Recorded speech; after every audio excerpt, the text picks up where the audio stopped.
There we go.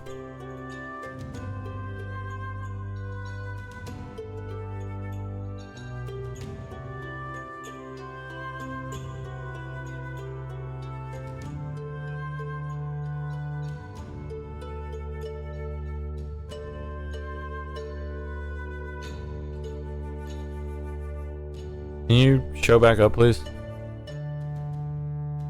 Game. I swear upon all those holy, just go up. There. Okay. Now.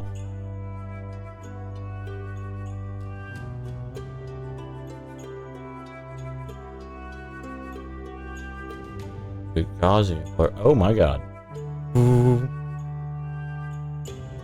So we'll just do a box blur. That's what we're gonna go with. Alright, so now the entire reason I've been going through all this trials and tribulations is because I used to have a blur mechanic. I say a blur mechanic. I used to have a blur visibility thing. And I needed that back. What I need... filter.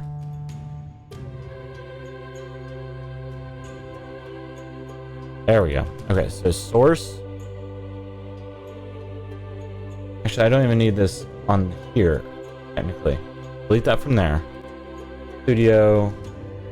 Captures. I'll put it onto this one. Which this should do the same thing.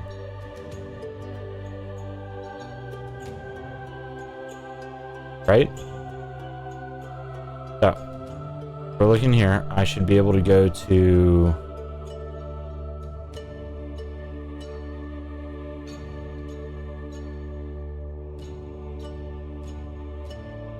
captures. This. All right. So now, if I just hit this button, yeah, look at that. Okay. Cool. That's all I was trying to do. That's what I just spent the past like 10 minutes trying to do, is just that. I hope that you appreciate this.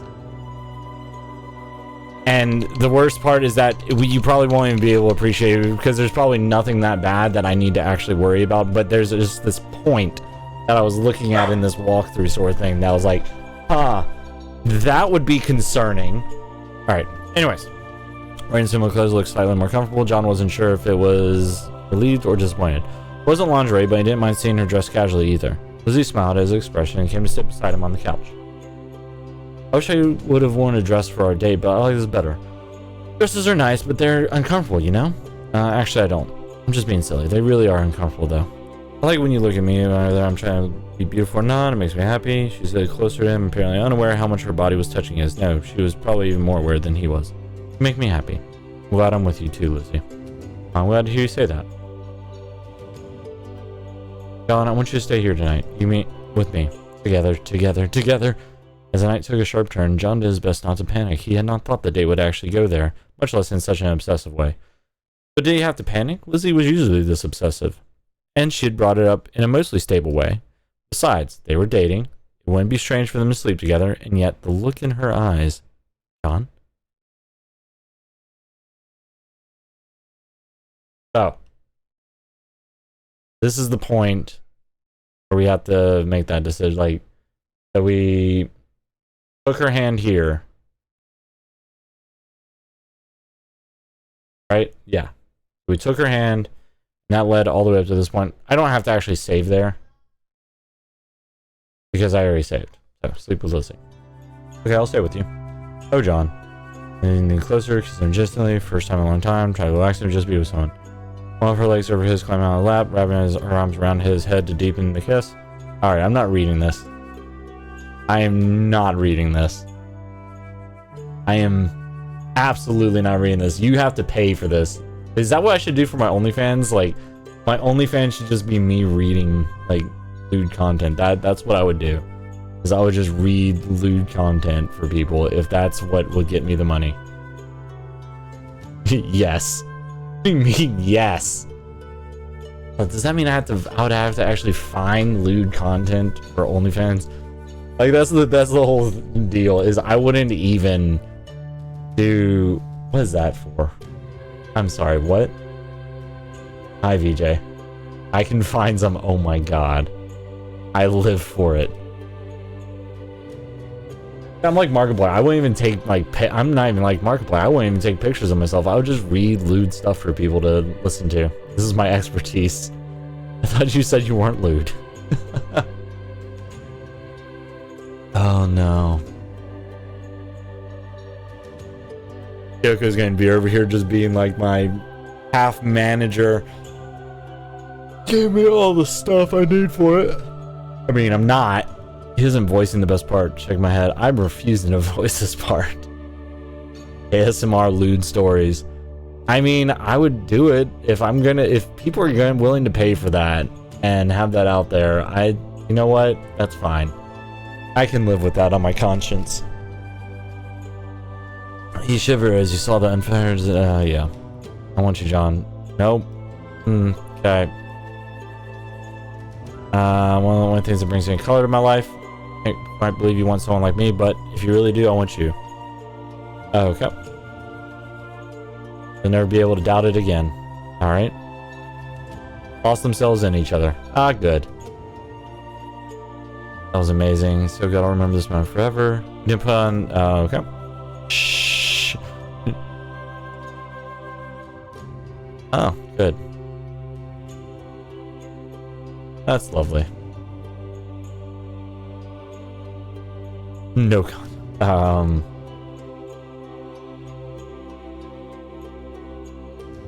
Right. Anyways, Lizzie obviously didn't care.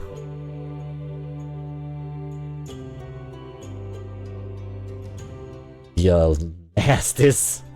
If you want to read this, go ahead and like go buy the game yourself. You nasties. And I just laying in the same bed. I keep clicking on the things. Let's sleep very quickly. Really humming to herself. Good. I was going to bring you breakfast in bed, but you woke up too early. That was great. Felt strangely shy. Didn't seem to mind instead urging him to sit down instead of helping. That felt awkward. Not try to contradict her. Also around the kitchen, frequently shooting him, adoring glasses, or kissing him on the cheek. No hints of instability. I really hope you did. Because I've never cared about how uncomfortable that bed was, but then I realized it might be uncomfortable. If it was, I can get rid of it. If it doesn't, it's okay, Lizzie. I was completely comfortable. I want everything to be perfect. I made so many plans, but then I thought that I might have forgotten something, and now he did get up to kiss her. It felt a little strange, but she responded with a blissful cooing noise. Breakfast was finished soon, and an impressive spread of bacon, eggs, and waffles. Lizzie sat and watched him eat the first bite before she took any for herself. They only chatted slightly as they ate. As if making up for how heavy things had been before, it helped him fully wake up, though, and reassured him that Lizzie wouldn't do anything crazy. Did you like it? Tastes just as good as it smells. Never really cared about taste of food, so I was afraid I hadn't done a good job. You just didn't care about taste? Never seemed to matter, but this breakfast tasted good because I was eating it with you, John. I'm glad, but sorry, I have to go back a second there. You didn't really enjoy food? That's kind of sad. It wasn't sad. I wasn't really. That's not important right now. We can talk about it later. He considered pressing his head against it when people harassed him about details of his condition. If Lizzie was working through her problems, he wanted to be helpful, and that meant backing off sometimes. I'd like to spend the entire vacation with you, like every single day, but maybe you want some space too? Well, it's okay, really, but can I walk with you to the bus stop? Of course.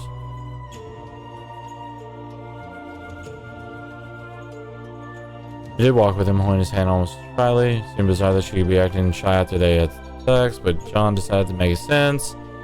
Kind of getting closer, then retreating for a while. Kim waves. Guys sleeping there. You liked it, right? Our date, breakfast, and last night? You're incredible. I still can't believe you're interested in me. I don't scare you? Do I? Do you want me to change? He stared at her for a moment, trying to decide what kind of question that was, and then eventually shrugged. Seemed just fine to me. Is everything alright? It is now. I actually stopped taking the Nihilazine the day before our date. So accept the choice. Oh. Well, you seemed there for several days. I guess maybe you didn't need it after all. Sorry for making you take it. You hit a dead end? What dead end? No, it was helpful. I saw things a little clearer, but I think I've had enough. That's nothing like my condition, but I guess you know nothing. You know yourself best. I'm glad it helped then. I just wanted to let you know. You don't need to be worried about me. I know you're mine now. Not exactly a comforting statement, but it seemed clear that Lizzie was doing her best to be reassuring. She looked at him so earnestly, he couldn't bring himself to do anything but agree. Thanks, Lizzie. Let's take care of our homework. Then we can spend more time together later in the vacation, okay? Okay, see you soon, John. After watching her go for a little while, he got on and headed back home. Without her constant energy beside him, felt a lot more subdued, but didn't slide into depression. You can't find the teleporter where I'm at. Ooh, that doesn't sound good. Happy wondering just how stable Lizzie really is. Waste energy worrying about normal routine. Something better combined with chores around the house. He didn't get everything done. His father called out once to say he was headed on a surprise company vacation. That was just as well, as the house felt awkward with him around. Went to sleep last night, maybe even hanging out with someone. Then he'd call Lizzie to get together Monday. That seemed like an appropriate length of time to wait. Despite his concerns, she really did seem content. If she could wait until Monday, maybe he could put his worries behind him.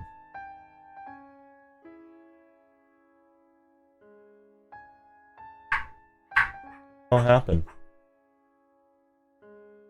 Huh. Hold on. I heard bumps in the house. Teleporting into D's. Oh my god.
Barking. Barking. Where you go? Where you go? Hi. Hi. Hello. No.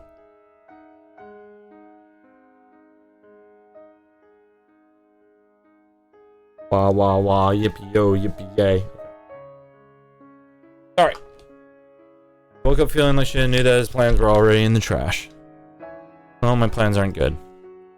Just wanted to lie there. No, he wanted to die, but he didn't have the strength to even contemplate that, and so he just lay in bed.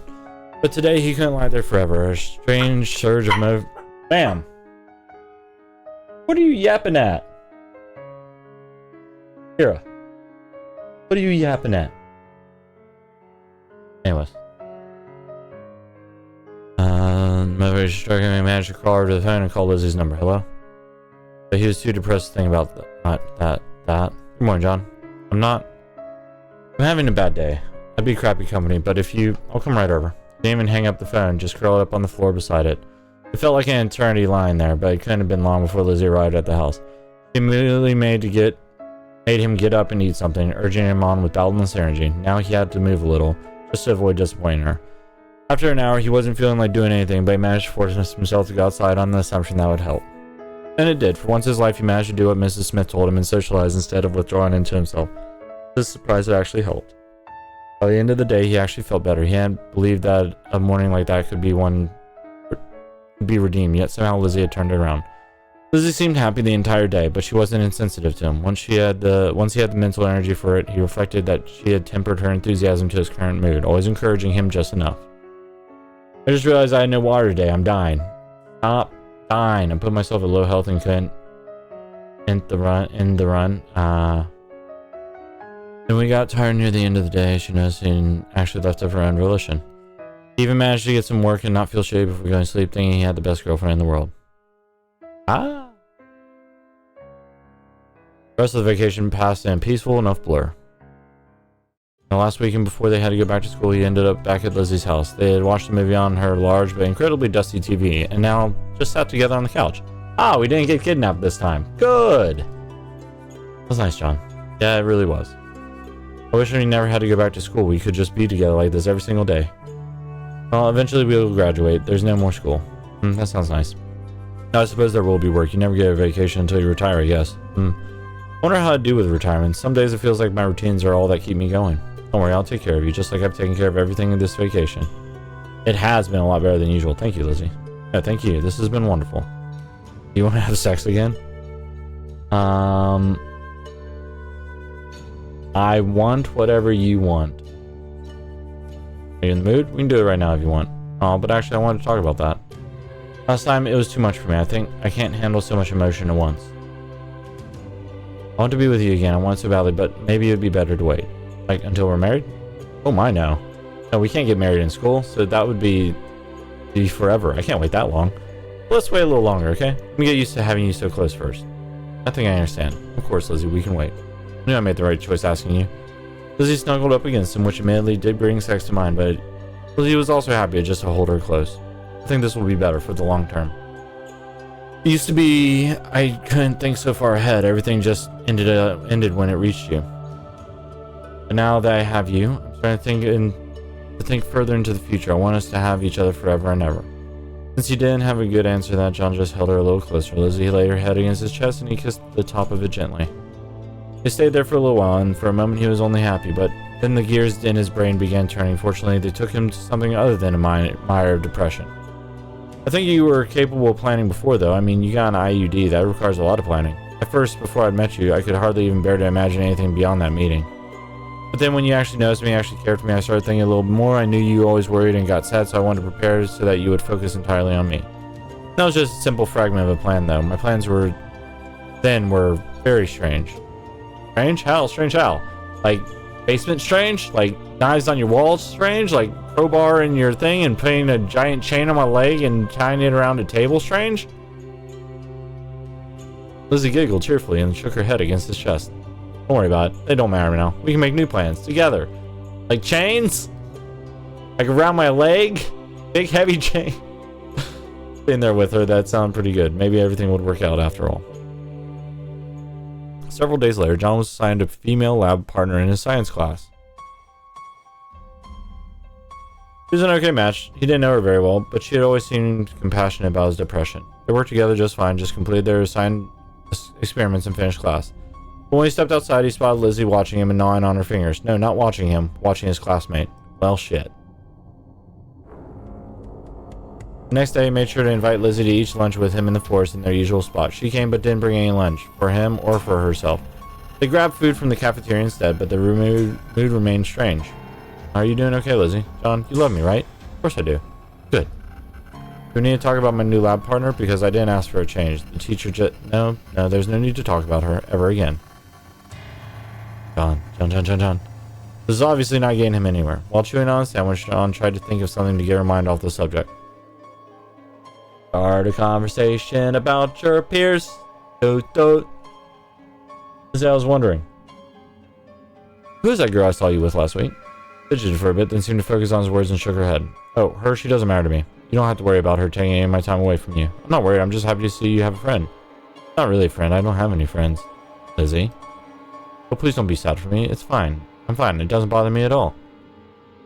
Chesh really wants chains around against his legs someday. Lips and change. Very, very frightening me. Sounds like I think his safe word is Sasquatch. Sounds like it. I think his safe word is Sasquatch or Alice. Why would my safe word be Sasquatch? Please don't be sad for me. I'm fine. It doesn't bother me at all. I wish everyone would leave me alone, but in middle school I stay away from everyone. They just... Okay, we've been through that. Yay. Lizzie opened more about her thoughts on people at school. Pretty much everyone else say they hated and didn't care about her mood. Everything was better, but the dark part of his mind told him it could never be that easy. Yep, because you're furry. I don't really have a word. I don't really have like anything to come back with at that with.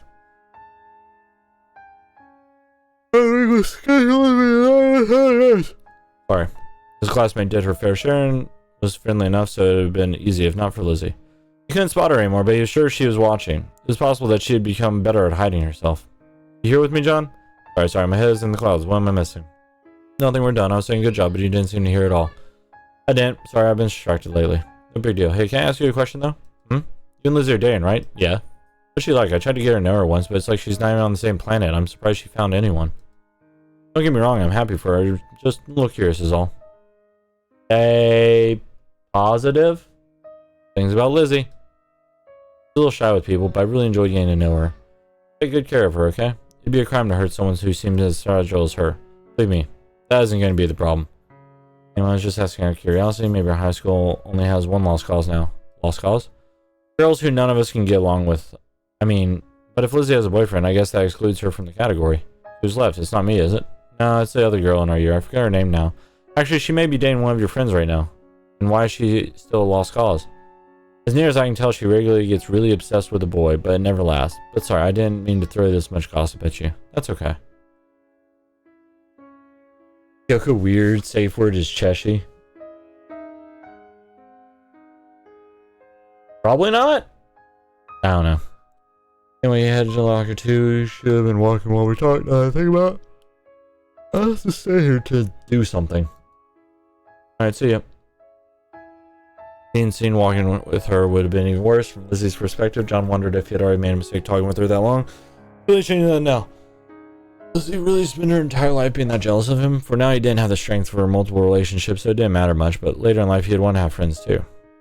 Or was it just women that bothered her? Asking directly probably wouldn't help, but he could. Lizzie was standing directly behind him. Hey Lizzie, how are you? John. Did something bad happen? I wish you wouldn't talk to her. You don't really think she's trying to steal me, do you? But she is. She wants to steal your time every single day. What? You just get upset anytime anyone talks to me? Lizzie, I love you. Only you. Thank you, John. I think I'll always need to hear you say that. Is there no more problems? Okay, just don't smile at her so much. I'll do my best, but seriously, I wouldn't be smiling at anyone if not for you. With that, Lizzie slipped out of the room again. John felt as though he should stop her, but it was already too late. He took a deep breath and rubbed his eyes. Hopefully this would just be an annoyance, not an actual problem. With Lizzie, it was hard to tell. But she hadn't done anything dangerous since the tree. Next, John had another session scheduled with Miss Smith, but he decided to swing by his locker first. Lizzie and John forever and ever and forever, forever, forever, forever, forever. Their names in a heart with a forever repeated multiple times. Sometime during the day, been a while since he checked. Brian took the note in his pocket. They seem heavier than normal. I don't know if we jumped straight into business today, but that's fine. Peter agreed with her. John sighed and gave up as he lay down on the couch. Today was one day he actually wanted to discuss more with her, but it was easy for him to fold when others were forceful. His therapy session made him feel a little better. It was like a low hum in the back of his mind, drowning out everything else and giving him plenty of time to think through exactly what he wanted to do. You have no idea what my safe word is. She doesn't even know my safe word. Wait, that might be a problem.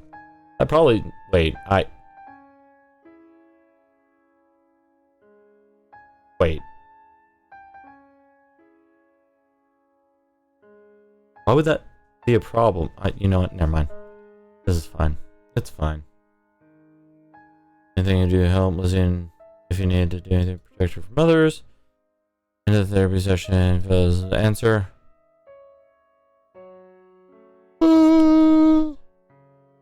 How to stabilize. Right? Yep. Never mind. I need water. Water's good. Water's healthy. Mrs. Smith, hypothetically, someone had an obsessive compulsive disorder. How could you help them? Well, Koitek has other than medicine. Say they're already taking it. What else? Well, obsessions are usually shaped by exposure to the object of the obsession. So, for example, someone has arachnophobia. You start by exposing them to pictures of spiders in safe contexts, slowly working up to greater exposure. Exposure therapy is shit. I haven't drank water in 14 hours. You're not fine. Go drink water. Get a whole big thing of it. Consume. Suckle down the teat of the H2O goddess. The hydrogen dioxide. If someone is obsessed, maybe it would be better for them to avoid it entirely, or maybe expose it to small controlled doses.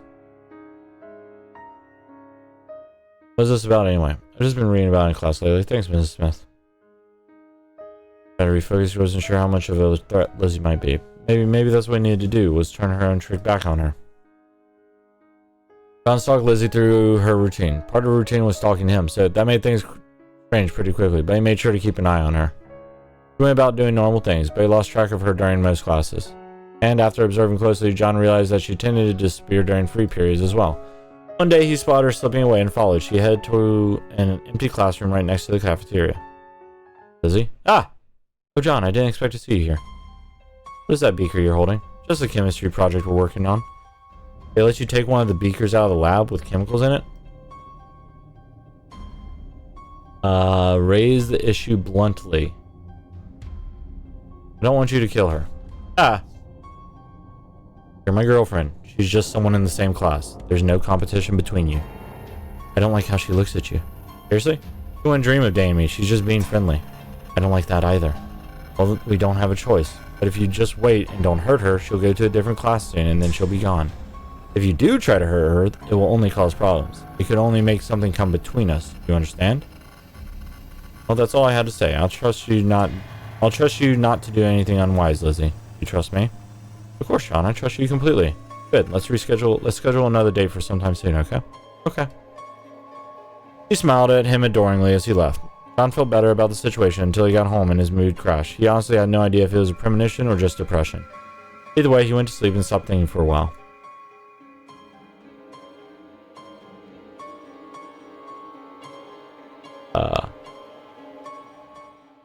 That's the incident. Wasn't gonna harm anyone. Managed to get his lab partner reassigned. It felt incredibly awkward to reject a nice girl like that, but he managed to make an excuse that he couldn't keep up with her, and he thought she chalked it up to depression. Losing a decent lab partner was no big deal. He was happy to do it to keep Lizzie, not to mention possibly avoiding a murder. But in the future, he worried that it could be a real problem. Still, as time passed with no incidents, he began thinking entirely his imagination until one day at lunch. What's on your mind, Lizzie? Would you still have loved me if I had killed her? Oh, that's a heavy question to spring on someone. Honestly, I can't say for certain, since it didn't happen, but I think I'd still love you. You don't hurt people for malicious reasons. In the end, you're doing what you think is necessary for my sake. I love how dedicated you are to things. I can never stick with anything. Okay. Is it okay? You still seem upset.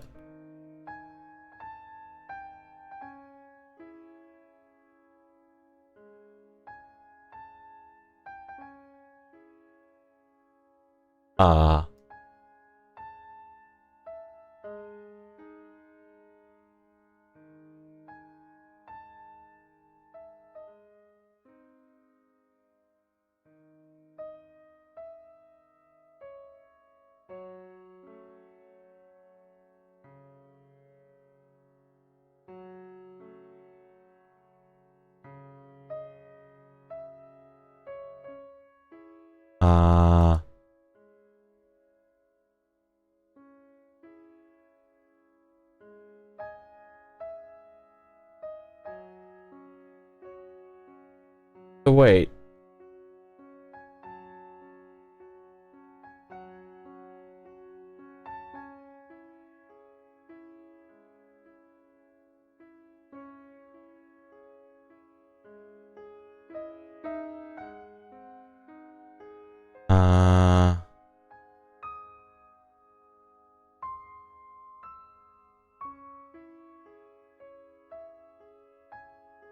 Oh, there's a patch. Okay.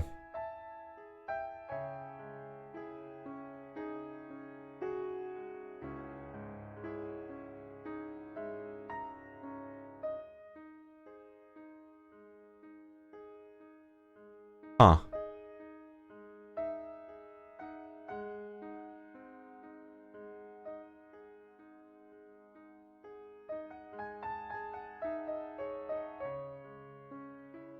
Okay, so the reason I'm making noises like that and stuff is because I was looking at stuff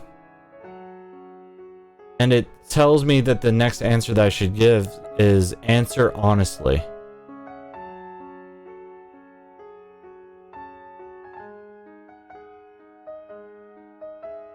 We're gonna save this like over, because I only need 5 saves, so we're gonna save this here. Are you asking because you killed someone? Yes. Why? In elementary school, the other girls... Oh, she did kill her. They were usually mean to me because I wanted to play with them, but I didn't care, so eventually they ignored me. Except for one girl, she would come and hurt me. Every day at recess, she would do it to make other children laugh. That's awful. Why didn't the teachers do anything? Oh, no, I didn't care. Just can't believe they would let something like that happen to children. I hadn't ever reflected on it, but looking back now, I think I understand why. Abby came to a parent-teacher conference drunk. She shouted at the teachers. After that, they were convinced I was a problem child from a problem family. It's still horrible of them. John is so kind, but the world is not. I ignored the girl for a while, but she didn't stop. I couldn't be alone. So one day, when our class went on trip, I pushed her off an edge. You aren't going to go on? I don't want to hear the details. You shouldn't have to hear them. She was a meaningless person. But she died. Yes, I made sure it looked like an accident. They thought I was a problem child, but they didn't understand how well I could lie.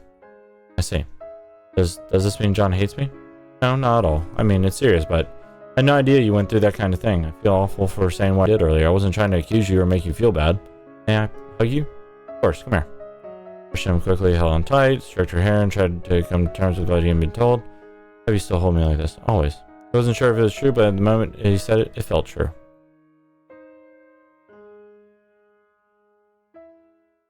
Oh. Normal boyfriend-girlfriend, occasional romantic date, go like keeping her calm. But it felt lighter than he had in a long time. Oop. Sat back and shook his head. You're not going to learn anything. Would that be bad? Not. Always want answers, explanations, a way to put things together. But when I got depressed, that didn't work. Chemicals and social structures and trends, none of that really explained that things just happen. Maybe this is like that. Maybe we don't need to worry about exact answers and we just live our lives. I think that's a good way to think about it. Reminds me of something I've been wanting to ask you. The country fair is coming out. County fair is coming. Can we go together? That's kind of a cheap event. It wouldn't be so bad without you. Look forward to it. No. They've been more physically affectionate ever since they had sex at our house, but they never tried to take things that far again. Okay. Really hard to meet him. It's gonna be so much fun. Time with you, a few years. Together, what?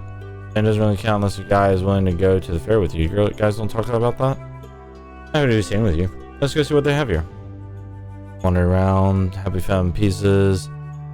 Guys say he didn't mind they really were boyfriend and girlfriend. Why not let people know?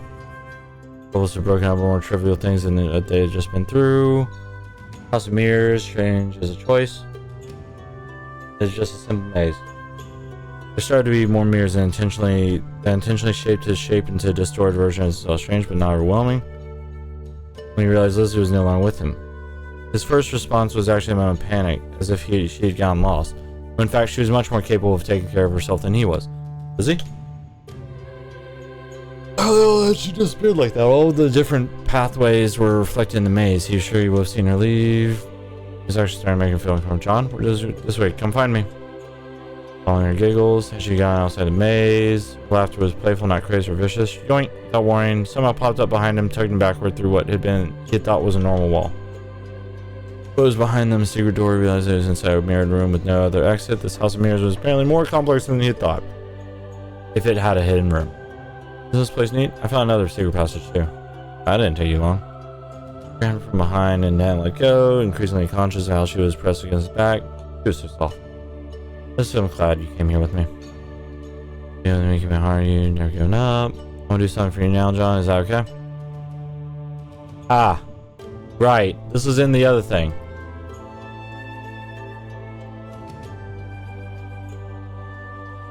Ah. Moment to catch his breath. Lizzie seemed to have no trouble fixing her shirt and then coming to give him a hug. Well then. Maybe we have to do more of this sometime. I like the idea before he... Now he felt too relaxed. Lizzie took his hand and led him out of the maze effortlessly. Too loud and bright. Took his turn and someone staring at him. Came here to play around in the House of Mirrors. Pawing at her chest while she giggled. And swatted at his hands. They both looked at John and Lizzie holding hands. What are you, 12? One's thoughts might bothered him, but John didn't care. He didn't even have a desire to prove that his friend was wrong. When he thought about what Lizzie had done for him and he felt her squeeze his hand, he just didn't care. Come on, let's ditch these losers. Girlfriend led him away. John didn't really care about that either. He gave Lizzie a smile, but she seemed slightly distant. But the encounter bothered her more than him. He hoped that she wasn't getting any dangerous urges yet again. Lizzie didn't say anything, instead letting him take her toward one of the food lines. After they'd been in line for only a short while, she stood closer to him and spoke softly. John, if you don't want me to kill, do you not want others to kill either? What are you talking about? If I knew about something and I could stop it, do you want me to? Yes, of course, Lizzie. Is something wrong? Then we have to go. She gripped his hand tightly and dragged him out of the line. There was a strange look in her eyes as she took him across the fairground, occasionally stopping to look for something, then shaking her head. He decided just to trust her and trust that she would explain eventually, then head to the edge of the fairground when there were some warehouses. Stay here. And into the alley between two of them, but John wasn't going to be left alone. He followed her and froze. His classmate laid sprawled on the ground, his chest torn open. The sight made John sick, but before he looked away to vomit, he saw that his classmate's pants were down around his ankles. The laugh made him look up toward the grisly scene again and spotted his classmate's girlfriend. She stood over his body with a box cutter, utterly covered in blood. You're mine now, all mine. Without warning, the girl turned to them, eyes burning. And you can't have him. Gaze focused on Lizzie. He's mine, mine, mine, mine, mine. I don't want him. You need to get control or mine forever.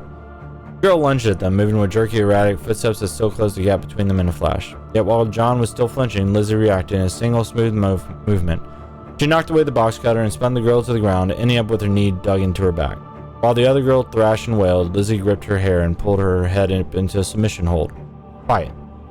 I'll kill you, slut, you bitch. I'll tear you apart and bathe in your entrails. And Lizzie slit the girl's throat. John could only stare, utterly in shock, as the girl bled out, the insanity slowly leaving her eyes. Lizzie looked up at him sadly. I'm sorry, John. She really would have been a threat to you. What's going on? Was she, like me? No, not truly. As she spoke, Lizzie calmly got to her feet, careful not to get blood on herself. She examined her knife, then took out a cloth and wiped it off carefully. She was broken, even more broken than I was before I found you. There aren't a whole lot more, are there? She was the only other one I knew of, but we didn't exactly talk. Oh god, oh god. Having caught up in a rush, found himself hyperventilating. Before he could panic too much, Lizzie slipped up from him, kissed him gently. John, please run away with me. We can, it's our only hope. Hold on.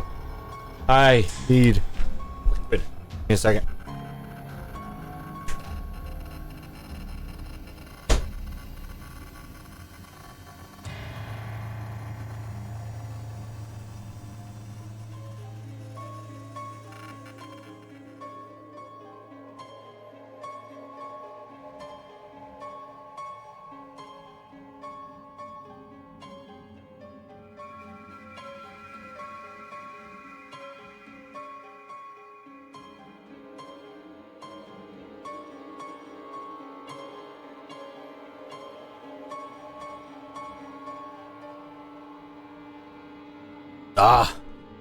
I've been talking so much. 14 hours. Wait. I just bit a peach. There's water in this, right? Hydrate, Kyoko. Take care, Master.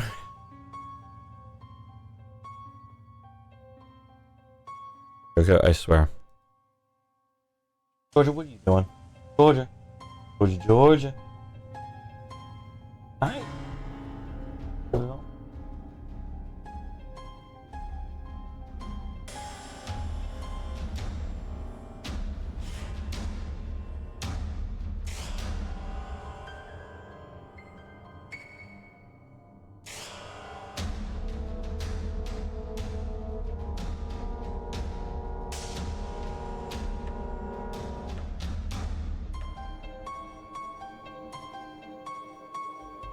Okay, bye. That peach was tasty. Mind your business. Get water, Kyoko. Think we bully Dwarven? I will go sub to your channel right now. I can afford a tier 3. If you want to make Kyoko drink water, go sub tier 3 on Kyoko's channel right now. Everybody do it. Go do it. She needs to help to afford the water.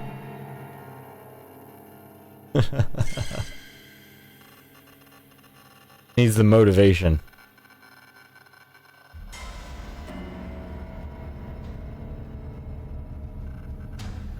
Oh my god.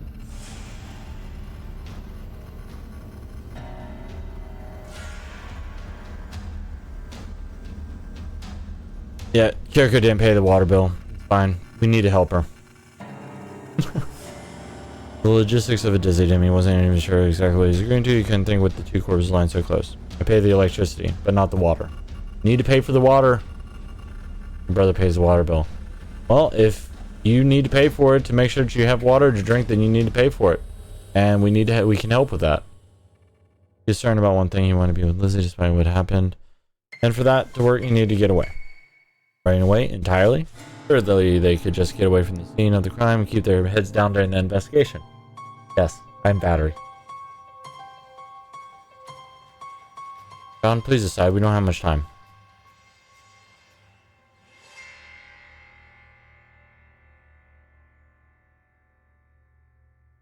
Did I do something wrong?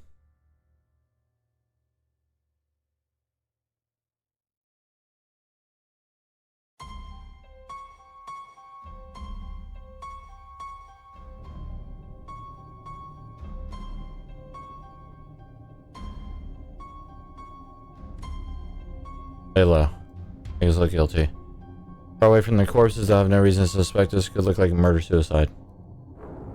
We need to have an alibi, so we should go to one of the popular rides now. I need to get rid of this knife and these clothes. Take care of the alibi. A group of other high school students, when they heard the police sirens, grisly events became known. They didn't need an excuse to go home with everyone else. Now the police even looked at them. Huddle smile and kissed him quickly. Thank you, John. See you tomorrow, okay? Yeah. Okay. And tonight was fun. That explains a lot. We always do something wrong. You fucking take proper care of yourself, I'll gladly fuck off and mind my own business. Ain't that the truth? If you had done the right thing? Yep. Eventually didn't feel any guilt. But the other girl had been like Lizzie, but more unstable, and that she had been a real threat to everyone around her. Everyone was safer with her dead. And he couldn't blame Lizzie. He wasn't even afraid of her. She hadn't killed out of jealousy. She had just done what was necessary. That make him a messed up person? He wasn't sure, but it didn't stop him from getting a good night's sleep. Dot.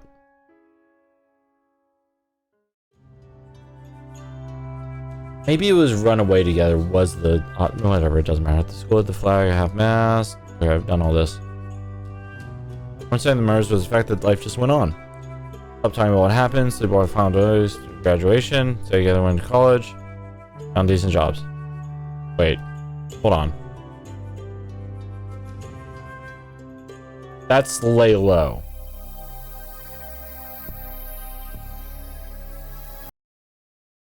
Run away. On Paris, a murder note. I just want to transfer. I trust you far, far away. As if they were having fun together. People didn't notice anything.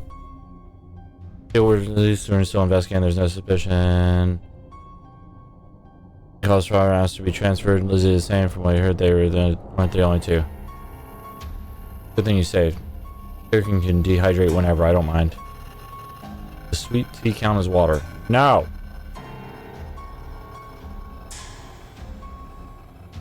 When he asked, you just told him it didn't matter anymore. They were safe. Ugh. Enormous collection of knives. Hold on. Wait. So, did I do it wrong here? It had to have been here.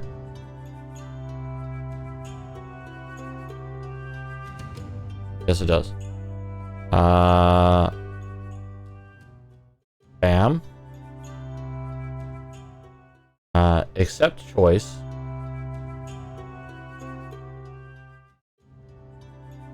I want whatever you want. Start a conversation about her peers.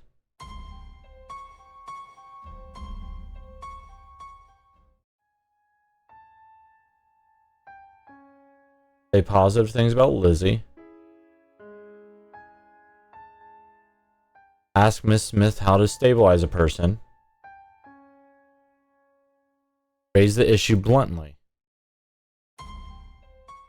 And then it's not here.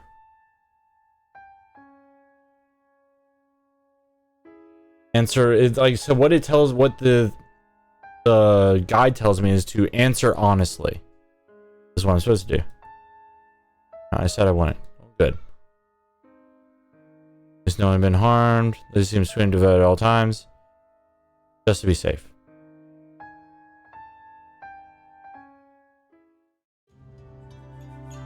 Uh-huh.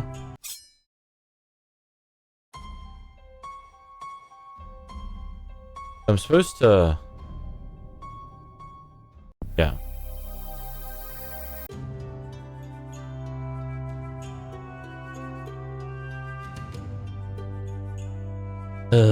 Okay, hold on. Let's try this then. Convince Lizzie to wait. Now just isn't the right time. What's wrong with time? Not a good place. Gonna head straight. Right.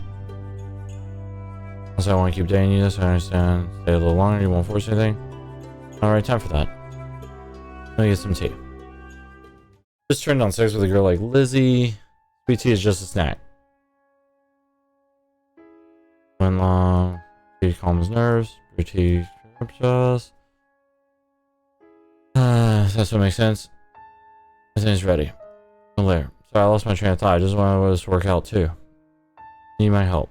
I'm glad to have you with me. It's cured, you know, it stays with you. You have to learn to deal with it. I'm sorry, I'm not feeling so... Did you put something in my tea? It's okay, John. Relax. I'll take care of you. Vision faded out. Head on lap. And we're in the basement. Wherever this was. Oop. I need to make you understand what you're going to do with me. Everything's going to be alright. Completely empty. Emptiness craves something. Realized I need a person, a specific person. I watched someone for a while, but they were never what I needed. Nothing really actually mattered until I met you. We finished. For so long I could barely even bear to look at you. All the feelings were too intense. And I couldn't bring myself to talk to you. I was afraid that it would all just disappear. But the feelings didn't go away. They got stronger. You were made for me, John. You need to understand that. Love, love, love, love, love. Girl, finally feel that emptiness. Kidnapping and raping isn't going to give what you want, Lizzie. Too early for us to do that. I want to be perfect, perfect in every way. Why am I tied to a chair? You're sick too, John. Okay. Great. Yep. Okay. So now, you skip through this. Reason with her. Bring us together. You'll forgive me. It's more important that you understand. You said it yourself. You're not sure how you're gonna make me understand. Shouldn't you try talking to me first? I need to think. Maybe he could get through to her. Lizzie paced around the room a while, muttering under her breath, and suddenly straightened. Trying aside the knife, it embedded itself in the wall. We've been here. Need to look for tools. Yep. Request old medication. Yep. Look for tools. Skip. Conversation about morality. Skip.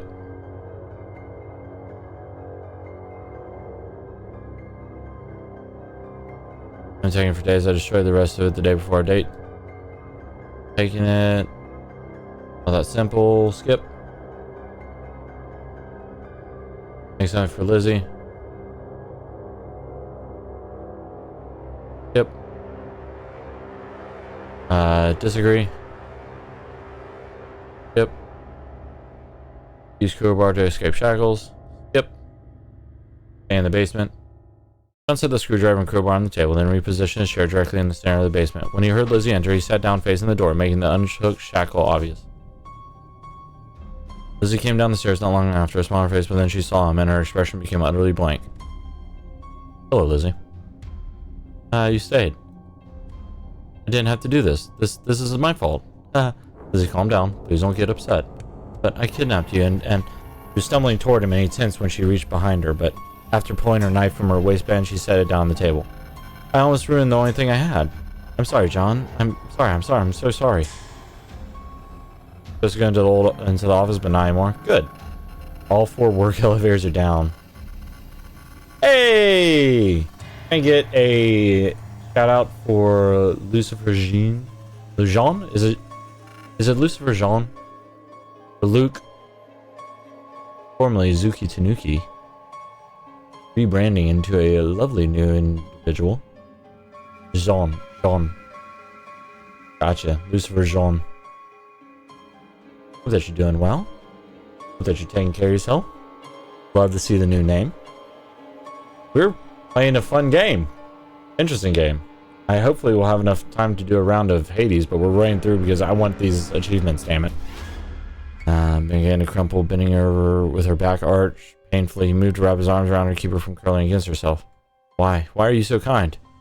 Lizzie, I don't want to hurt you either. Please calm down. Why did you stay? Why? Because I trust you, Lizzie, and I would like to trust you more. You don't have to do anything like this. I won't leave you. I just want to be happy, to smile sweetly and say I love you, and I do love you with everything I am, but there's so much of everything. I didn't realize I hadn't been here with my new name yet. Well, it's hard to keep up. It happens. Okay, Lizzie, let's let out what you feel. I can't believe you stayed. I can't believe you're holding me. Still in his arms, Lizzie unleashed peal after peal of insane laughter. There was an unearthly quality to it that made his skin crawl, but John just kept held onto her tighter and closed his eyes. Can I get a shout out for Lucifer Jean? I like Kyoko. Eventually the laughter faded and she was still there. Who were you? Tanuki?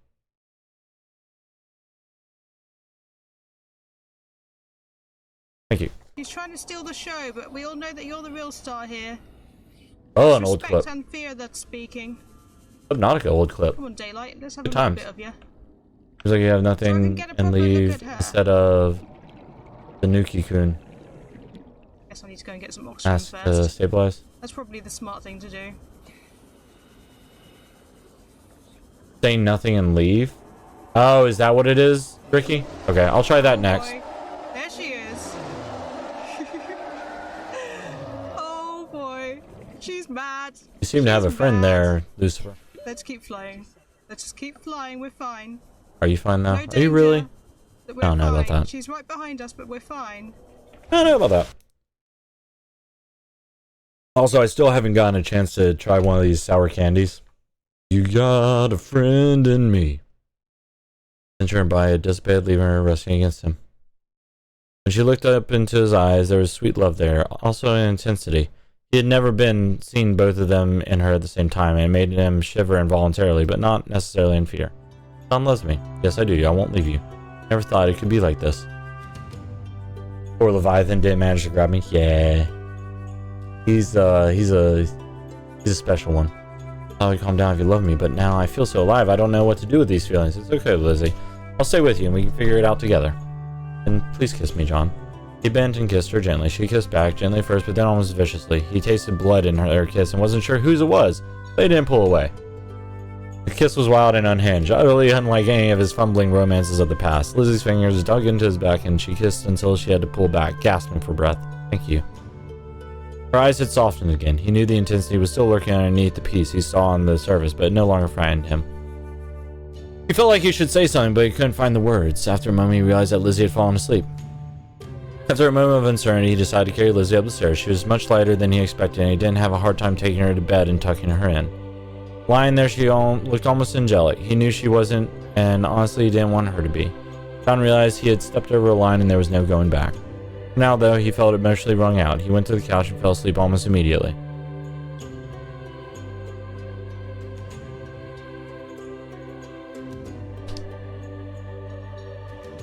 I think this is the one. Good morning, John. She was right there watching when he woke up. He gave her a soft smile. Good morning, Lizzie. There's one more day before our vacation's over. Would you like to do something? Been more than enough time in here. Do you want to go out somewhere? Yes, I would like that. And possibly after their day went completely normally, enjoying staying on the bus. Intense devotion, the desperate edge he had seen there was gone.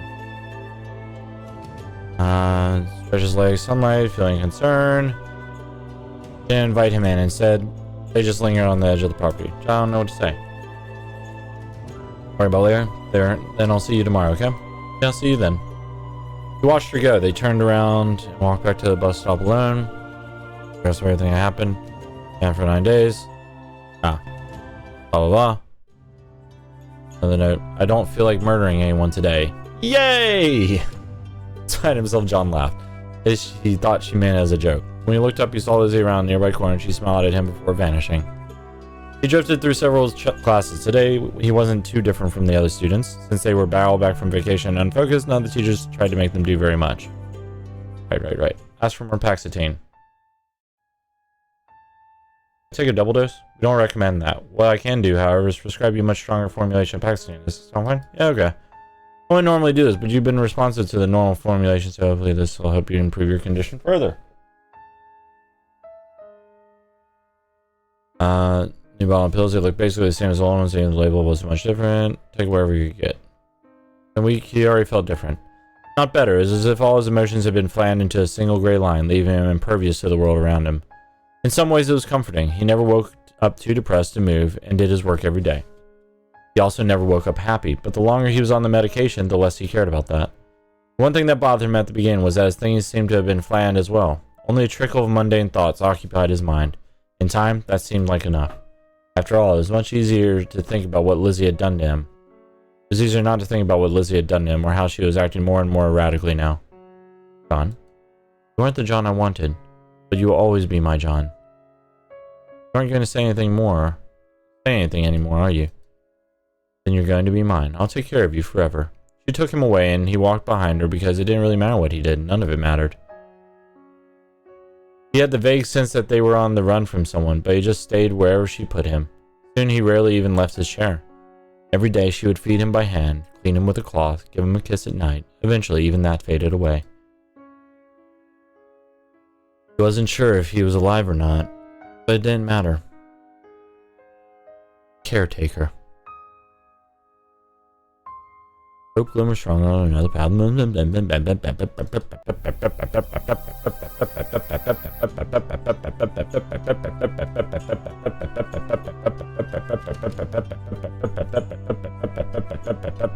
on.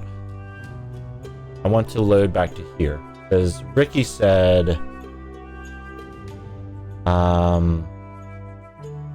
say nothing and leave instead of asking to stabilize. So, do that. Skip. Alright, so this is the sleep with Lizzie. Skip. Accept choice. Skip. Want whatever you want. Skip. Our conversation about our peers. Skip. Say positive things. Skip.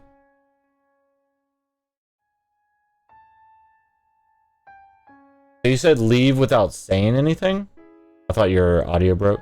I got scared. Happens.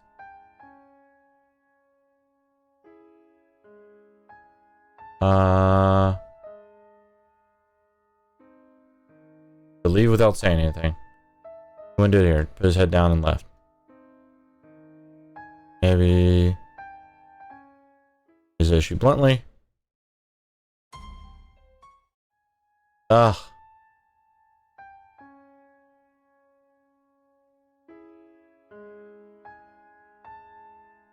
Worried about I buried the issue. No incidents. Seemed perfectly content. No one was hurt. No. Guess not. I think I might know, but nope. Nope. That's not it. I have a guide, but the guide's wrong. Okay, so hold on. I have another option I had noticed before.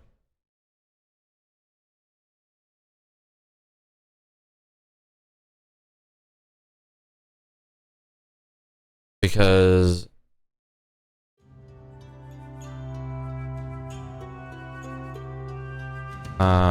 accept choice.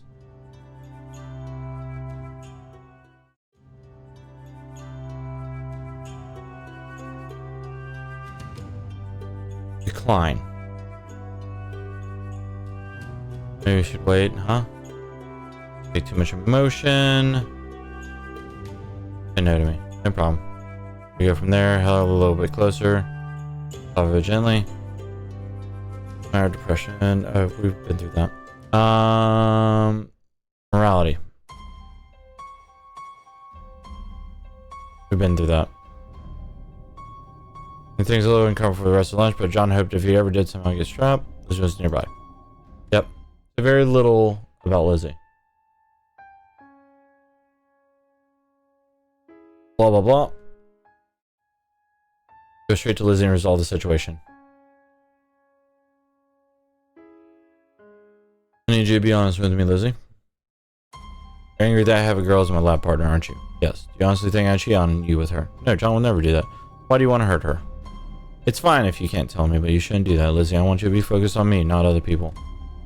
If I can't, I'll ask if I can't switch I can't switch partners. Maybe this weekend we can go out again, but in return, you promise me you won't hurt anyone. Okay. Won't press you anymore. I'll ask about changing partners. Okay. Promise. Wait. Promise you, I have to protect you. This and then Lizzie, that isn't going to happen. But do you believe it, or am I going to find out she died of mysterious causes soon? No, I promise I won't hurt her. But you still need to be protected. You don't understand how tricky girls can be. If I don't hurt anyone, I'll just protect you by being the best girlfriend in the world. I said I won't murder anyone. Take me on a date every weekend for the rest of the school year.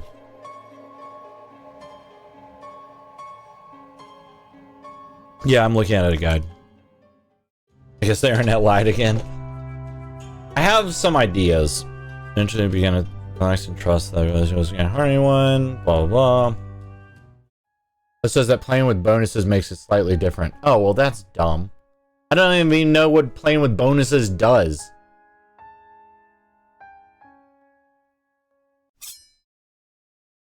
Okay, fine. Hold on. At least one bonus from previous games. Original balance. That's what it was. Okay, hold on. Yep. I need... Let's see. We need... this one, alone. Not her.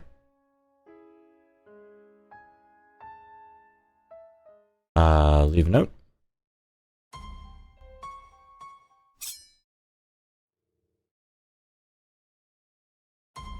Cautiously say yes. Talk to Lizzie. Talk to pharmacist. Helazine. Yep. Ah. Yes, we're dating. What kind of question is that? Yep. Just keep talking. Yep. Take her hand. Yep. Sleep with Lizzie. Yep. Accept choice. Yep. I want whatever you want. Yep. Conversation about our peers. Yep. Positive things about Lizzie. Yep. Ah, there we go. Schedule another session scheduled with Miss Smith, so she grabbed his books, headed to her office.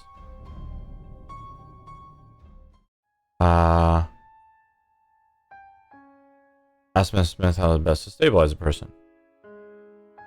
Been through this though, but raise the issue bluntly. Incident of food poisoning in the cafeteria. He wasn't there at the time, but everyone heard all about it from the teachers. Several students got sick, and one died, his lab partner. That day, Lizzie was with him almost the entire time. Never slipped off like usual, and no one was nowhere near the cafeteria at the time of the poisoning. That day, she brought lunches for both of them. It was something she did frequently, but it's still stuck in John's mind. Couldn't let the issue go. Graduating in now somber, terrible compile cost. More grim than a simple case of food poisoning. With them first food inspectors and scientists from Koita. Interesting. Received my man for chaos. New cafeteria guidelines are implemented. Nothing changed. This is serious. What are you thinking about? Answer honestly. The girl who died. It's so strange that even though everyone ate from the same line, only a few girls got sick. I heard they all were sitting together. They were the ones who had the bad food, right? Maybe. Do you think I did? Didn't you? Cecily, I told you I wouldn't do anything, didn't I? Yes, you did. Then of course I wouldn't do anything. Now eat your food or it'll get cold. From that moment on, he didn't think about the issue much, but he felt a grim certainty that had been poisoned. The worst part was he didn't change anything. He and Lizzie kept dating. She was a murderer, yet he took joy in her presence, let her pick him up when he was depressed.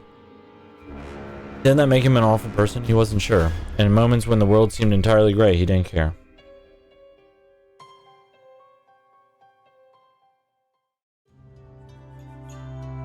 Delete that. Wait, what the hell's going on?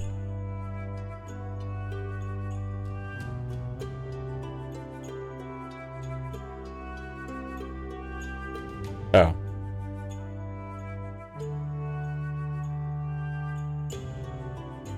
This Discord remains open. Gaming products continue, still figuring out the best. Interesting. There's some stuff going on with the Go XLR stuff. Despite everything I've been through, John found himself returning to something like routine. Skip. Her face lit up when she saw him and she immediately hurried to meet him. This has been nice and fun. 100 years. What? It doesn't really count. What do you want to do? Knife throwing booth? Roller coaster. Sounds great. His girlfriend. They waved to each other, but they were too far apart to say anything. Judging from his classmate's raised eyebrow, though, he was expecting more than just a ride. When the roller coaster came back, they strapped themselves in near the very front. Lizzie looked excited, but kept glancing at him. Honestly, roller coasters had never been his thing. He enjoyed the wind blowing through his hair, but he didn't really like the rush of adrenaline. He doubted that Lizzie got much of a rush out of it, but at least she seemed to enjoy herself a little. Afterwards, she said she needed to go to the bathroom, so he was left waiting for her nearby. You too, huh? Girls. Hi. You blew your chance on the roller coaster, man. What? When girls get scared, that's your chance to move on them. Hold their hand, arm around them, then you're halfway there. I don't think she was scared. You're lost, man, and seriously, it is. That girl might be crazy, but she's hot as hell. If you don't make your move on her, I might. I mean, almost anyone looks good in our school uniform, but she really rocks it. And those tits gotta be one of the best pairs in school. I won't give them more about those. Hello, John. Ah, holy shit. Hello, Lizzie. Unless you boys were talking about something important, maybe we can be off. Yeah, that sounds fine. I thought I was gonna die. He worried that she might be upset, but Lizzie seemed more amused than anything. Once they got some distance away, she glanced at him shyly. You like them too, John? What do you mean? Oh, yes, you're very beautiful, Lizzie. I don't want to just be beautiful, though. Come this way. She dragged him into a narrow alley, closed off space between several temporary stalls. Alright. Aware of how alone they were, still her jacket. What's I find funny about this is that I've already done this, but it can be nice too. She showed me how nice she can be. Lovely. I felt amazing. There's more sometime. I look at them. She gave a laugh. They seem to be watching them though. John, do you just like all murder? What are you talking about? If I knew about something and I could solve it, do you want me to? Something wrong? Buy me some cotton candy? I promise I'll be right back. Because you can talk to me about anything, right? I don't want you to look at me and be afraid.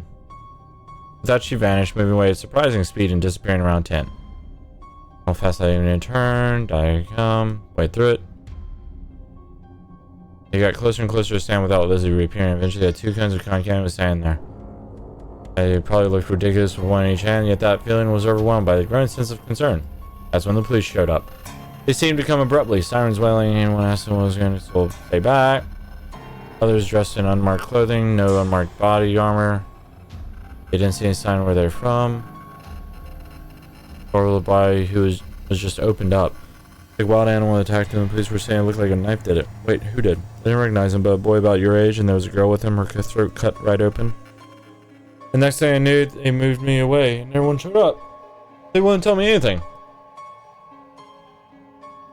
So I found someone away from the group. He stared at the brightly colored cotton candy for a while, and then dumped it into the trash can. What was going on? He didn't want to think Lizzie could have done it, but he knew that she could, but what she had said.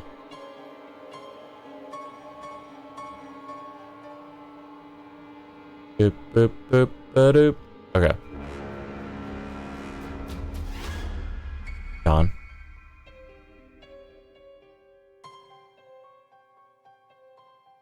Okay, this needs to drop me back to...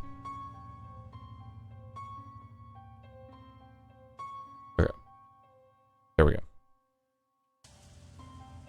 So he began looking around desperately for any shadow where she might be hiding. I'm sorry I was too late. I underestimated what she was. What are you talking about? At the moment he spotted her a slightly different colored shadow behind a building. When he rushed over to her, she didn't run. John.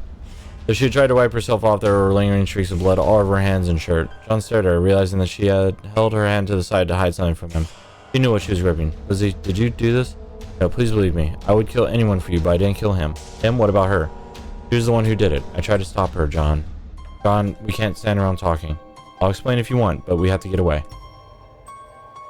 He just stared at her, wondering if he could believe anything she said. He didn't want to believe she would have murdered both of them, but he knew she was capable of it. I need you to come with me right now. But she was holding in her knife. It trembled. No, her entire body was trembling intensely. Run to the police! Turned around. The instant he did so, a flood of terror burst forth inside him. But Lizzie wasn't chasing him. Instead, tears were streaming down her face. I'm sorry. So sorry. Officer, you have to help me. I have to do this one for a loan. I don't like that one. He took him into protective custody as soon as he arrived. When he tried to ask questions, he was ignored. He managed to sit, and they gave him a cup of hot chocolate as if that could help. He sipped a little and didn't taste it. Then he heard shots fired. Breaking away from the police near him, John sprinted toward where he heard the shots. There were more now and screams of pain. Then he stumbled to a halt and just stared. Lizzie lay dead, knife fallen from her hand. She was surrounded by the bodies of several police officers and security agents. All around him, people were screaming and running and crying, but those sounds became more and more distant with each passing moment. When they came to get him, he couldn't even hear their questions. He sat numbly as they took him away and tried to care for him. He thought he was given food, medicine, counseling, but none of it reached inside his inner self, which still stood over the field of bodies.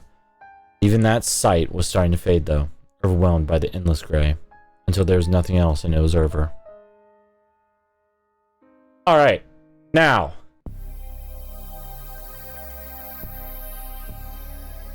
We're going to 1, 2, 3, 4, 5.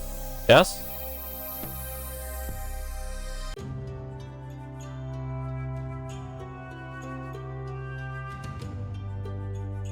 Sauce smell. Lie about everything. I don't know, this vacation was weird. I felt okay, not great, but okay. Were you able to take a trip with your family? A change of scenery might have done you some good. No, we didn't do anything, but I guess a few things have changed for me lately. Maybe you're right. Apparently, Mrs. Smith thought he was doing better because she ended their session early and let him go home. On his way out, he spotted Lizzie watching him from the shadows. He smiled at her and she smiled back, but that was all. And for now, that was enough. John started walking.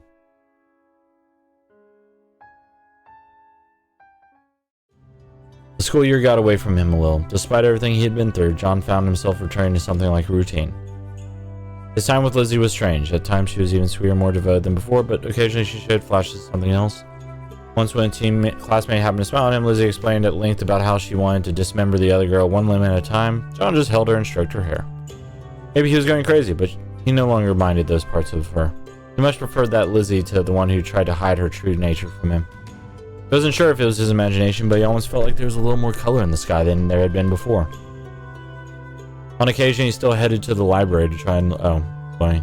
Eventually, he sat back down, pondering how to go forward. This is news coming something. Nothing specific getting involved.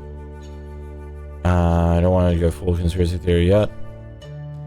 Okay. Guys, pointing me too. And matters to me, was it? Yeah. Wow. Okay, we've done this. Gonna check out all the attractions. Too trivial. He wasn't sure what the world was appropriate for them after everything they had been through, but he was certain he was more committed to Lizzie than he had been ever to anyone. And the way her eyes met his, not trying to hide the madness within, he felt very at peace with their relationship. It was right. It felt right. Whatever it was. Ooh, is that a knife throwing booth? I suppose. You want to try it? Of course I do. The man running the booth looked pretty sleazy, and John was fairly certain the game was rigged. There was a big guy in line in front of them who only got a knife and one target and seemed pissed about it. Well. Want to impress your lady friend? We have some nice prizes if you got a few knives, and actually she'll be throwing. Yeah, well, just be careful. Don't cut yourself, little lady. These knives are shit. Look, we can't have people getting hurt. It doesn't matter. Lizzie proceeded to hit a target with every single knife. She didn't just throw them. Her arm lashed out like a snake. And the next second, the knife was deep in one of the targets. The man running the booth just looked irritated that his game was beaten, but he grudgingly showed them the wall of prizes. Lizzie clapped her hands gleefully. Ooh, what should we get? You won. What do you want? I guess, how about the big teddy bear on the top? I can take anything I want, right? Just take what you want and go. John took down the bear and handed it to her. She hugged it with a cute little squeal, then skipped away. John followed with an odd expression. The stuffed bear? Really? I like taking them apart. She cast a quick glance at him, hesitant for a moment, but he smiled at her and she went on. As in, limb from limb. It helped me calm down before I found you. Well, maybe we'd better not do that in public, but if you want dismemberment bears, we can get dismemberment bears. Aw, how sweet. If you want dismemberment bears, I'm sorry. Seeing her win the game so effortlessly had had him a bit curious, though. When John spotted a high striker booth, he directed them toward it. He kind of marveled at the pole with the bell at the top. He'd seen them in pictures, but he hadn't been sure that they actually existed anymore. Adorable. Some classmates he barely recognized were trying their luck at the moment, swinging the hammer high overhead and bringing it down on the targets as far as they could. None of them got the slider more than halfway to the bell. You want to give it a try? Yeah, let's. He gave the pad at the base of the pole his best swing. The slider went up about halfway, about like most of his peers. He was happy with that. He expected to do a lot worse. But that didn't really matter. Once he was done, John put in another quarter and then extended the hammer toward Lizzie. Me? Yeah, don't hold back. Hit it as hard as you can. Well, I don't know about that. But she giggled and took the hammer from him all the same. While the lights stopped flashing, Lizzie held the hammer in one hand and got into position. When she actually struck, it was surprisingly fast. She raised the hammer, grasped it with both hands, and then somehow a second later she had already slammed it down. Hard. The slider shot upwards and struck the bell with a cracking sound before it fell back down. Oops, too hard. That's what I thought, though. Wait, do I not get anything now? I think the lights just flash and tell you you're really strong. That's really disappointing. She didn't seem disappointed, though, smiling at him as they walked onward. So, you were curious about me? Wondering how strong you actually are. I'm not sure, to be honest, but it's always been that way. As soon as I went to kindergarten and met other kids, I realized that I had to slow down and pretend to be weak, or they would look at me too much. Well, it's pretty impressive. I like hammers, they're just very messy. Knives are more fun to collect, and so practical, but what really feels best in my hand is an axe. I'm not sure why. This might be another conversation better left for private. Okay. They walked onward, just chatting and enjoying each other, and John almost forgot about the fact that he was carrying the giant stuffed bear. But he got a reminder when he heard an unpleasant snicker. Are you fucking serious? You two came here to play around with stuffed animals? One of his classmates was there with his girlfriend, pointing at his chest, blah blah blah. Proved that his friend was wrong. And Lizzie, he just didn't care. Come on, let's ditch these losers. Don't alert. Ignore them, you know. Yes, but that won't be satisfying. Come on, this way. A little ways down, there's a closed off space between several cranberry straws. You want to do something not childish at all? Yes, I think I do. I want to do something to prove them wrong. Pull off her shirt and he smiled. Well, you're doing a good job. Yay! That good, huh? Putting her bra and shirt back on. Well, that felt amazing, apparently. I want to do this so much more. Maybe give me a break. Okay, but not too long. Everyone was noticed, don't even look at them. Frowned and glanced at Lizzie, who paused for a moment, then nodded. Something wrong? The sounds in the distance aren't normal. There's too much tension. As soon as she said it, he realized that she was right. It didn't sound like people talking and having fun. They were upset about something. They glanced at each other briefly, nodded, then headed towards the source of the commotion. Soon they arrived at a densely packed group of people clustered around a line of police tape. Hoodies attached. You could see a few cops moving within it, and spinning lights lit the entire scene in strange colors, but you couldn't tell what happened. Lizzie frowned, pondering something. She nodded her head toward the crowd, and so he headed forward to learn more. He found a familiar face in the crowd and tapped her shoulder. Hey, what's going on? Oh god, it's horrible. Someone from our school was killed. Who? His face was taken off entirely. They're still trying to identify him. Oh shit, did they know who did it? They say it, I can't believe this, but they say it was some girl from our school. She stabbed 2 of the police officers, like with a knife. They were rushed to the hospital. But what about her? They shot her, seriously. At least that's what I heard. I got here just in time to see the body before they covered it up, but I didn't see the violent part. How horrible. Thanks for telling me, though. His classmate went back to staring at this crime scene, so he let himself drift back to Lizzie. Her eyes had grown serious, so he followed her as she put some distance between them and the crowd. Normally I would have guessed it was you, but no, it wasn't. I would kill anyone who got between us, anyone you wanted me to, but I wasn't involved with this. You have some idea, though? There was another girl, not like me, but similar. In our school, really? Her mother knew Abby. They got kicked out of a Koi Tech program together. Is the same reason, being pregnant? Oh, you've got to be kidding me. Never liked her. We never really spoke, but I think she could have been capable of this. Then what do we do? I think we should go. Stay far away from this. Not arguing with you there. He went with him to his door and kissed her goodnight. Then things hadn't entirely settled. As the girl to murder her boyfriend, he had turned her off after only a few minutes. Markley quickly sleep. That night he had a dream that Lizzie had murdered both his classmates. He saw her standing over their torn, open bodies covered in their blood. She saw him and bared her teeth with a smile and then kissed him. And then, it wasn't a bad dream. Reasonable. Skip. Been closer than before, lighted up whenever she looked at him, really could be with her forever. Skip. what approach he was going to take, but then abruptly it didn't matter. Lizzie was in the warehouse and she winked at him. The second layer, one of the soldiers fell with a gurgling cry. Everyone's eyes were drawn to him and the knife in his eye, except for John, who looked in the other direction. Sliding up behind another one of the soldiers, Lizzie drew her axe across his throat. Damn it, take her down. We needed her alive. Unfortunately for the soldiers, Lizzie was under no such restriction. She was enormously outnumbered, but she swept through the group, ash flashing brutally. They began using rubber bullets on her, and though some hit each other, a few managed to strike her. Lizzie slowed, faltered, and eventually they tackled her to the ground. John. She said his name only once while they wrestled her into a chair beside him, but it broke his heart. He wished he could do something, but he was helpless against trained soldiers. They had been cleverly concealed, but John realized that the chairs had sturdy straps designed to bind someone completely in place as they pinned Lizzie to her chair. He realized that they were coming for him the next second and panicked, raising his hands. No, please, I'll cooperate. Please don't hurt me. He's harmless. Stay there and shut up, John. Mrs. Smith walked to stand in front of Lizzie, staring down at her like she was a repulsive insect. Wonderful dream, I'd say. If I had had my way, we'd have exterminated you already, but the board is apparently interested in what we might learn from you. Given your performance just now, it seems they were right. What are you going to do to her? Is this some kind of super soldier program? To his surprise, Mrs. Smith laughed, loudly and apparently authentically. Don't be absurd, boy. Even if such a thing wasn't ridiculous, do you have any idea how destabilizing it would be? As she spoke, she put on a new pair of surgical gloves and opened the second metal case filled with clear syringes. Mrs. Smith glanced at one calmly, squirting a bit of liquid out from the end. In any case, it appears the girl's condition is a freak accident, a combination of genetics and chance that is not likely to be repeated. The other girl displayed very different characteristics after all. No, Koitek is interested in safe, stable projects, which we may be able to extract from this girl if we can just figure out all the details of her case. Don't hurt her, please. If she cooperates, we won't. Are you going to cooperate, Lizzie? That's what I was afraid of. Let's see if this will change your mind. Mrs. Smith jabbed the needle into Lizzie's arm. She hissed and tried to break her bonds, but they stayed firm. Now, are you feeling more cooperative? Lizzie shot a glare of pure malice. Mrs. Smith waited for a while, then frowned. Ineffective, as I had feared. Well, this is why we brought alternatives. Hold him. Too late. John realized that they were referring to him. Some of the remaining soldiers held him in place, while Mrs. Smith approached and injected him with a second syringe. Instantly, his head was filled with a pitch-black fog. With it came pain and lethargy, rendering him nearly comatose in his chair. It took everything he had just to focus through the fog. Stop it! You see, the fixation on the boy is part of her insanity. I told you we could use him. Is she going to cooperate? Well, girl, will you?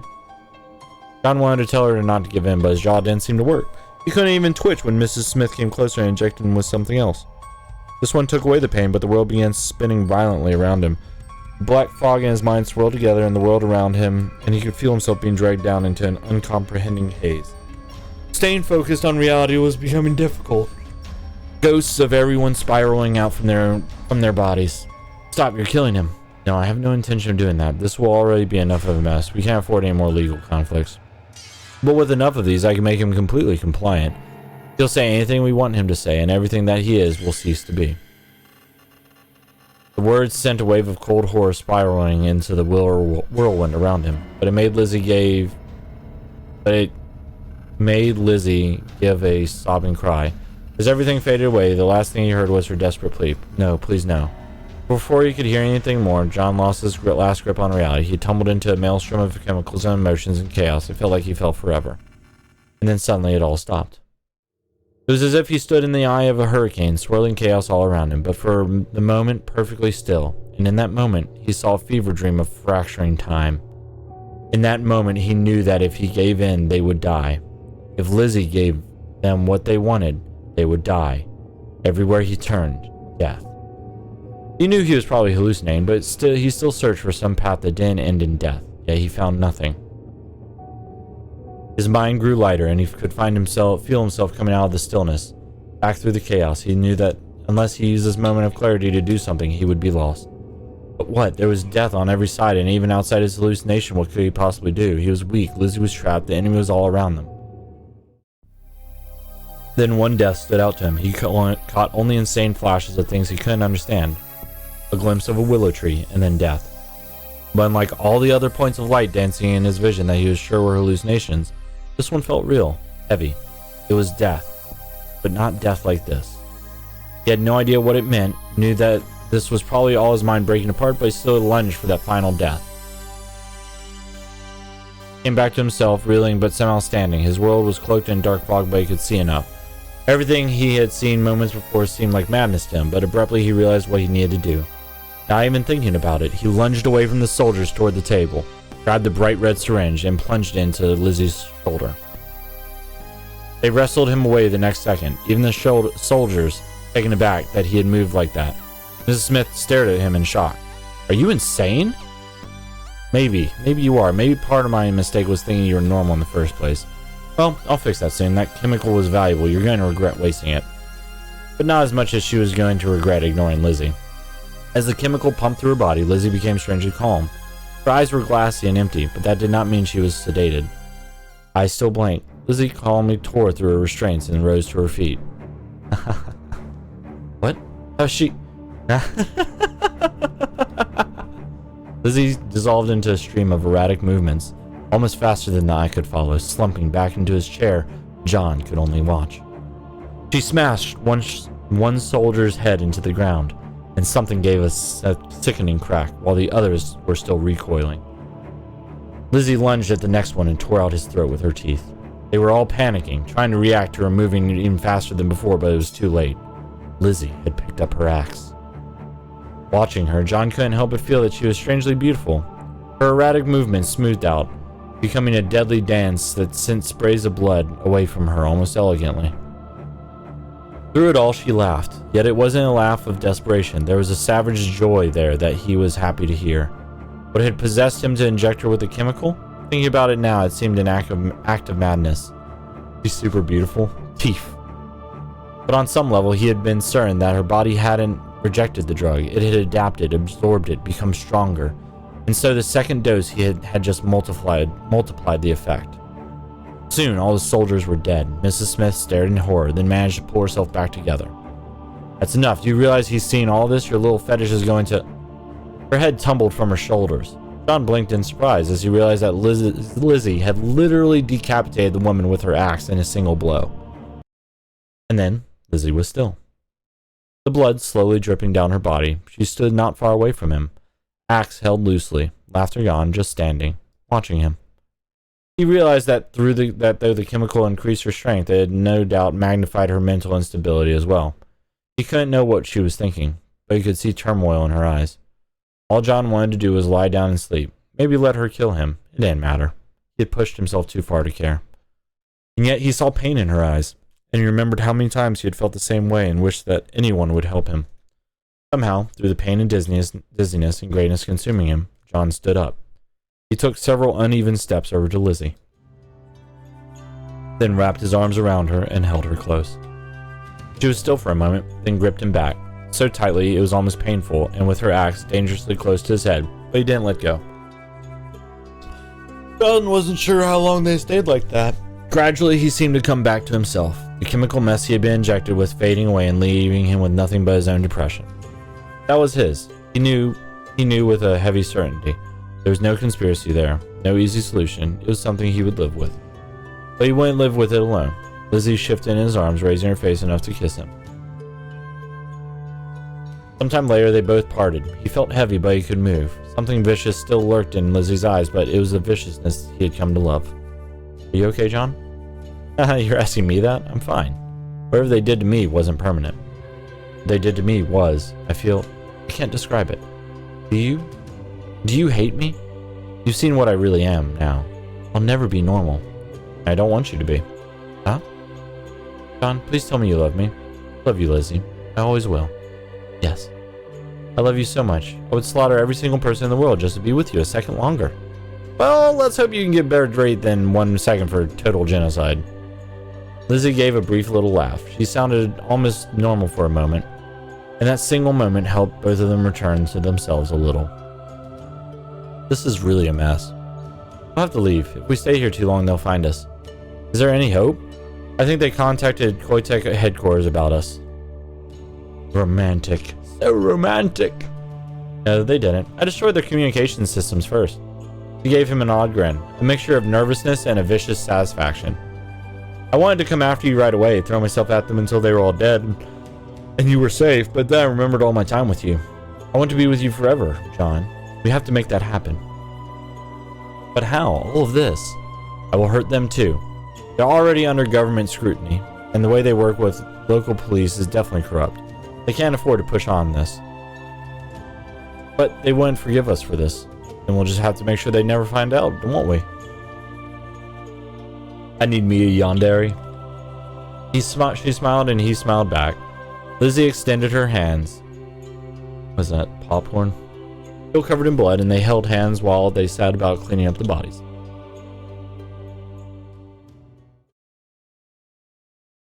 Ah.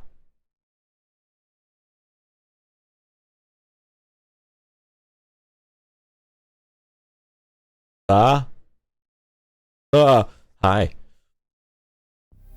John, are you still with me? Yes, just thinking about everything that happened when we met. Ah, yes, so much emotion, but it was like living in a movie, wasn't it? I've never seen you kill that many people before.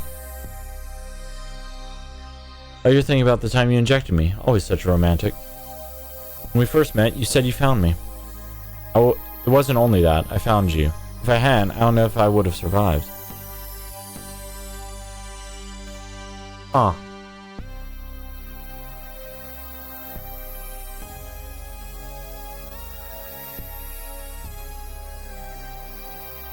Ah.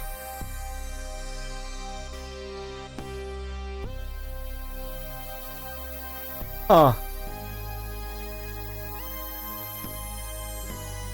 I was trying to ruin the moment.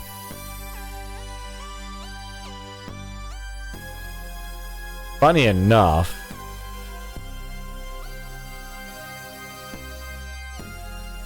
I didn't realize that that was one of the things that got lost in the transference of everything. We're surrounded. I certainly would never have discovered this. We're surrounded by so much beauty, aren't we? Yes, I never imagined that singular focus could expand so much. But now I'm glad we're alone, John. I made the right choice with you. My world was so gray, and now I'm so glad I found you. Lizzie, do I need to say it? No, I already know, but you can say it one more time if you want.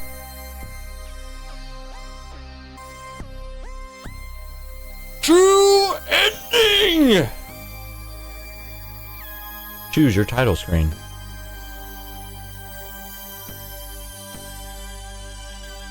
Burning tree?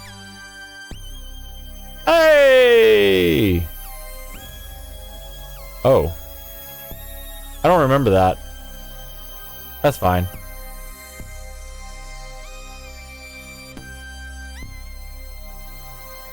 Those are some pictures, aren't they?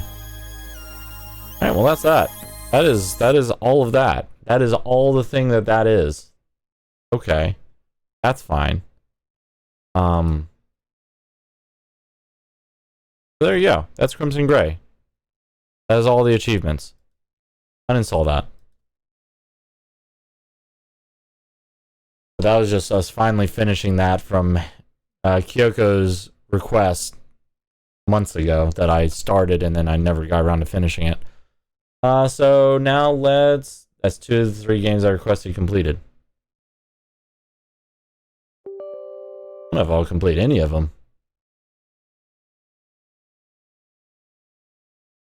Wait, what was the other game you requested?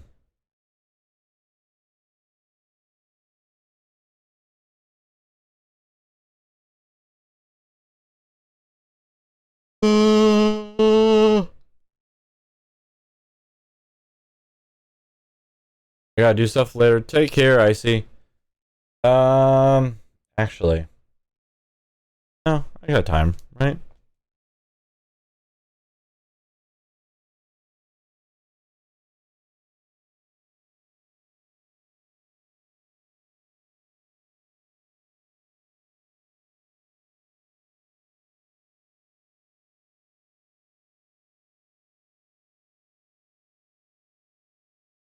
It's running an installation script?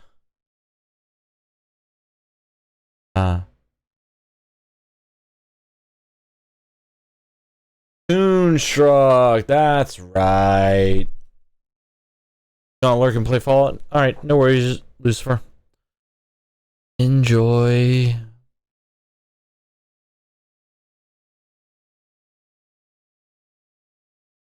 Oh, there it is. Alright. Can I play this with a controller?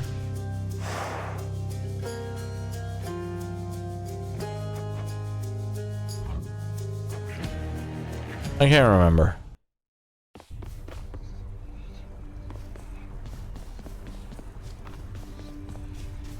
I can't remember. It's fine. I know what third game you're requesting. This is the third game you requested.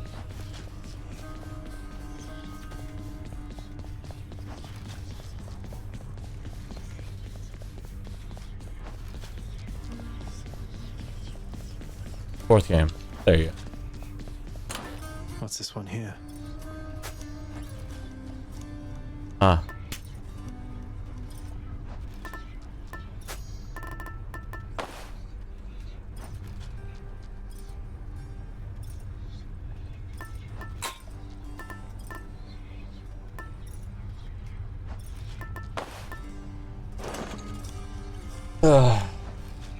Still need to drink water, which I have next to me. Okay. Go ahead and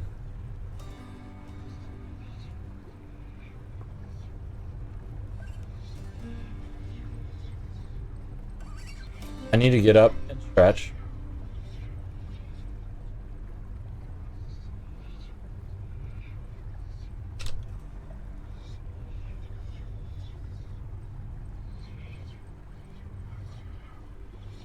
We already know this is sweet tea and not water. Ooh, Ricky calling you out. Go ahead, Ricky. Okay, give me a second. I'm gonna get up, stretch, walk around the house real quick, and I will be back to playing this. We'll probably only do like 1 or 2 attempted runs of this.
Okay.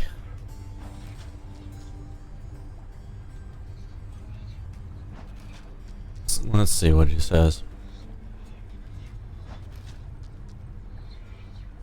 Technically it's ocean water. It's blue. Very blue. Ah, right. Extra salty. It's from Sonic's. Heard about ocean blue sweet tea isn't any good. They powdered the flavor and I shook it in a water bottle. So it's still not water. It's water. Flavored water. I normally just call that placebo water, but I guess that helps people drink water. Yeah, some people don't like drinking water on its own, so they'll add flavoring to it. I don't mind plain water, so I just so happen to like this drink mix. So I added it to the water bottle. You're getting pretty strong, I'll give you that, boyo. Strong enough to smack a guy like me right up against the wall and I'd go straight to pieces. Boom! You just remember, when you're duking it out, the walls are your friend. Smack guys against walls. Great.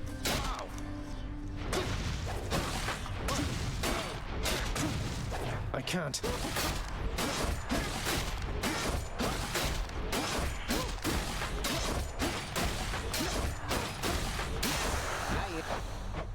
I don't remember the controls. Special. Reload. Cast, attack, dash. Okay. I'm slain. Okay. Back in one piece. I want to smack guys against walls as well. Ooh woo. You have a tendency to ask too many questions, boy. Would that you had a tendency to wonder silently instead. What the hell? I'm well past wondering.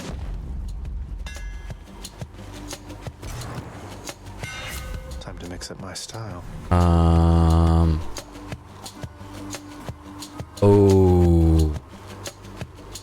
Oh, that's good. Need all the firepower I can get.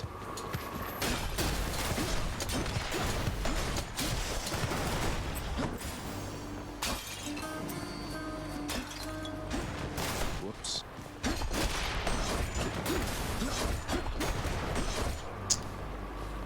It only works if you're taller than them. Maybe. Who said I can't do it in heels? There you go. That's how you really do it. That's how you assert your dominance. Just have them put their hands together. Like they're like interlace their fingers, but you interlace your fingers and then you grab them by their hands and you put it above their head. That'll get people weak in the knees.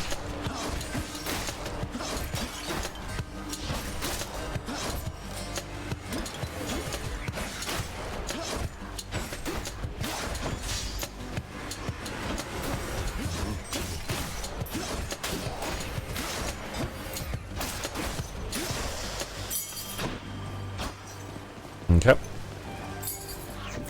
I've gained... What? Ooh.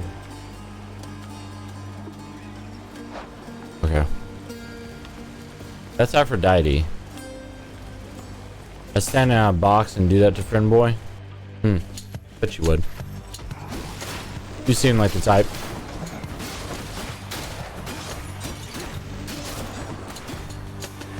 Just getting warmed up.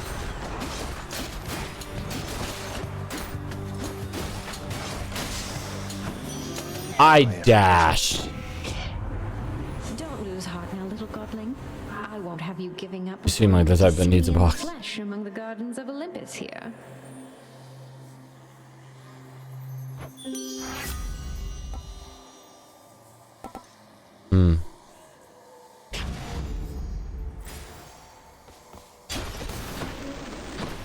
What? Why are you upset? 'Cause what?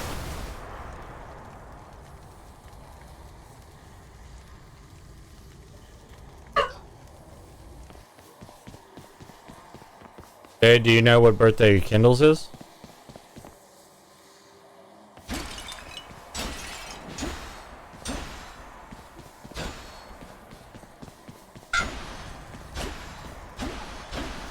Alright, let's see. Woo! I guess I just love being mean today. Gosh, there are 2 bathrooms. Slay you all. Why'd you run all the way around?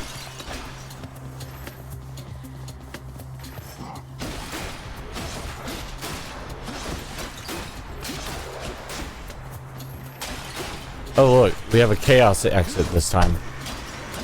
I'm all about some chaos. Who else? Hi. Thank the gods. Did we go to chaos? Health? I'm feeling chaotic. I can take it.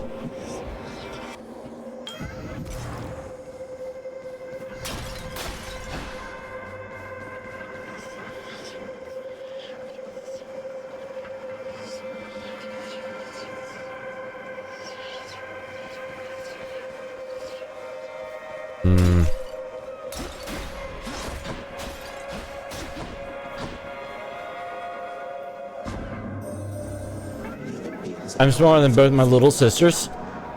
Just a little bit under average height here in my country. Blessings onto you, whilst I merely offer you a choice.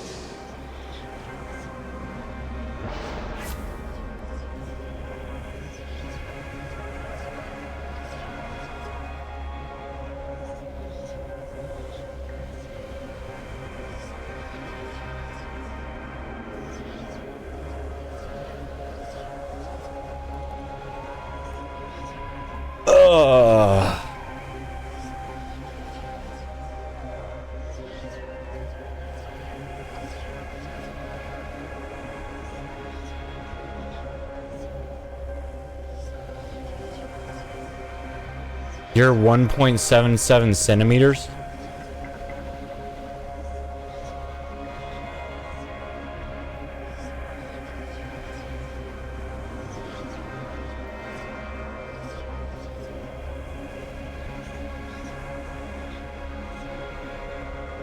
Was not aware that I was talking to a fairy. Alright, we'll do this. You shall have it. Why did I use the dots there? A very good question, because you were thinking about meters, probably.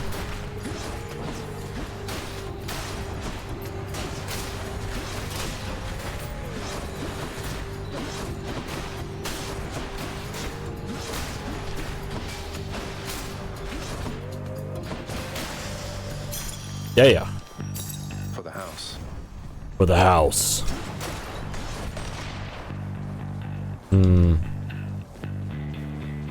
Tinkerbell.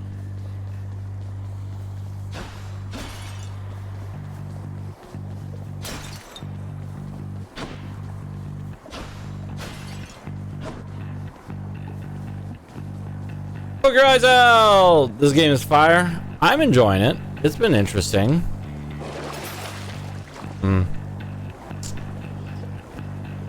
Ooh, I could afford that. I mean, that would be useful. Might as well, right? Worth it. It is worth it, because I keep that, no matter what. How you doing, poke your eyes out? That you're taking care of yourself. You're 167 centimeters. I don't know. Hold on. Don't ask me why now.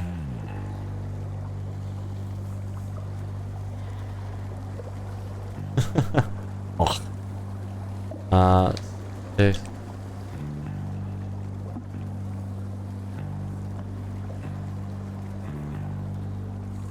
Hey. I'm 100. I'm somewhere in the range of like 182, 183 centimeters. Around. No, I'm kidding. I'm about 182, 183 centimeters. Turn boy is 173.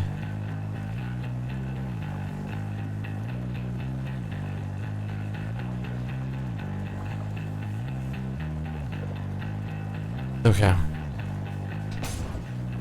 200. Yes, I'm 280 centimeters. That is correct.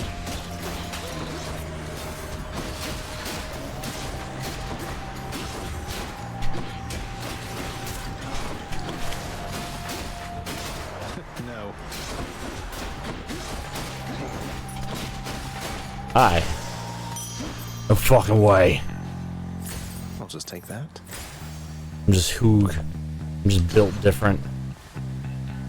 I'm just enormous. Nah, Chess, you belong in a zoo at that point. Nah, I belong in the, I belong in sports. I mean, your cat form, yes. Probably more than that in my cat form. Hold on. Find out. Let's do some quick, arithmeticking sort of thing. How...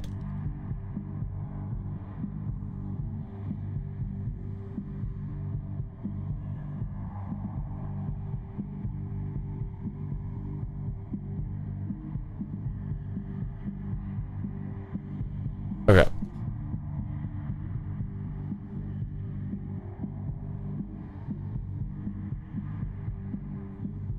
Okay, so I overflow out of a Olympic swimming pool in my normal way, right? 9'1". Yeah, that works. I fill, like if I sits, I fits, I fit in a Olympic swimming pool. More or less. An Olympic swimming pool is a lot. So if we do this translation,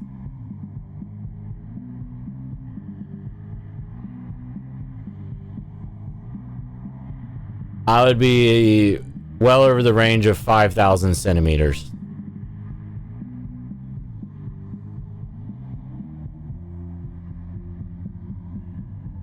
So there you go. Ready, lads?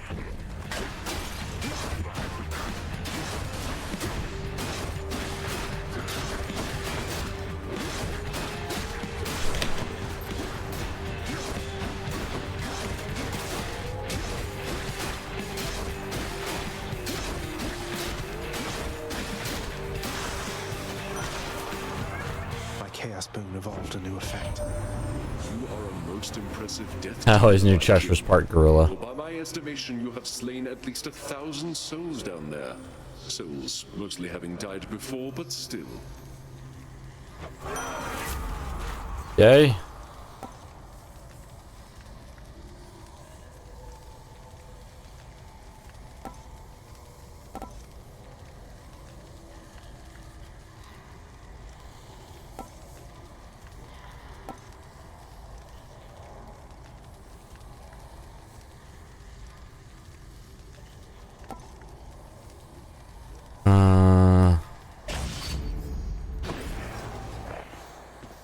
Useful.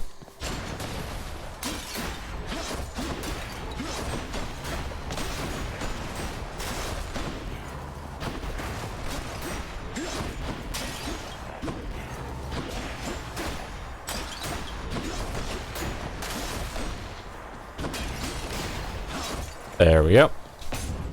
Good about that. But no, 182 to 183 is my height.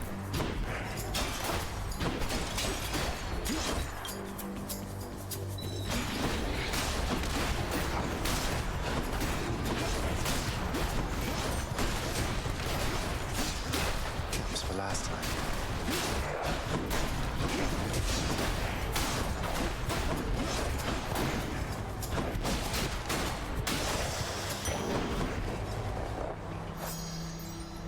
Ah.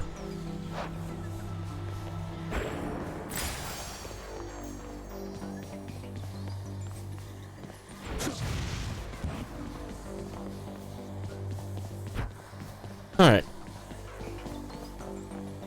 What does this do? I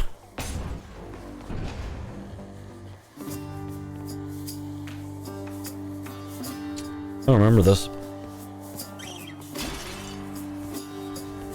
Within the depths of Tartarus reside the most wretched of all the shades who linger for eternity within the underworld, whose lord and master is especially unkind to those attempting to cheat death.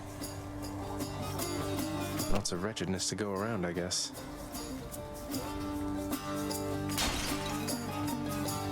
Your Highness. Hey, sir. Ow. You know, Prince Ed, I'd not expected to run into you again, not after all this time. Something amiss down in the house, or what? Not had much company of late, is all. The chest is like 2 centimeters off my country's average. I swear the guys around me are just massive. Like, wait.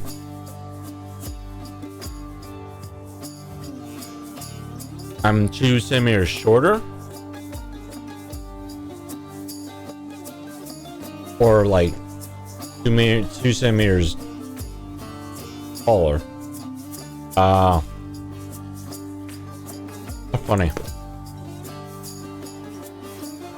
I know a lot of people who are like around that range. I know a lot of people around my height and a little bit taller. But then working where I work, I see so many shorter people. It's actually rare to see the taller. Well, something's just about always amiss back home, sir. Figured it couldn't hurt to check up on things in Tartarus a bit more frequently. Well, I am grateful for it. I and the old boulder there, in turn. I'm used to going lengthy stretches on my own, but having visitors from time to time would do me well.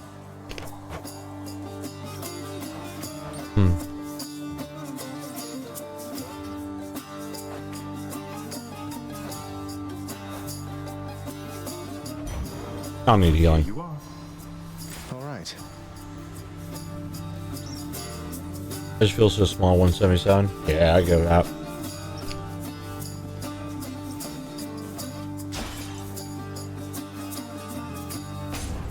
All right. Bye.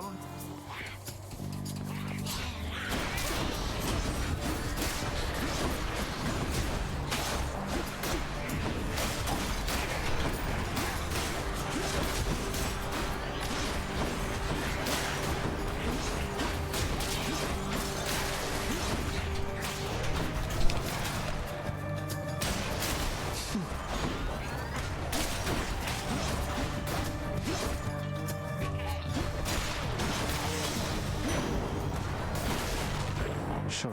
There we go. All right. I'm not gonna talk about the lion that's just chilling there. No? Okay. Yeah, I definitely know people like shorter than that and everything. I'm just...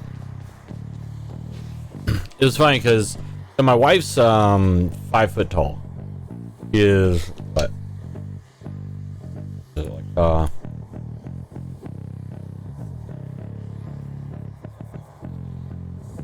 she's 152 centimeters, give or take.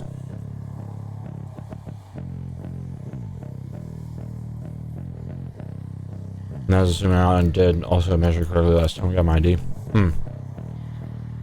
So my wife is like 152 centimeters, 5 foot tall.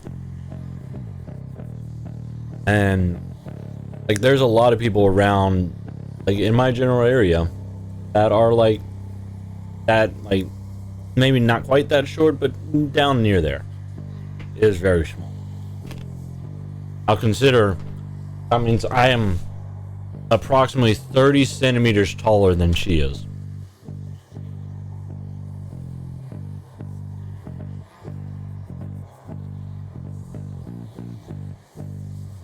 So,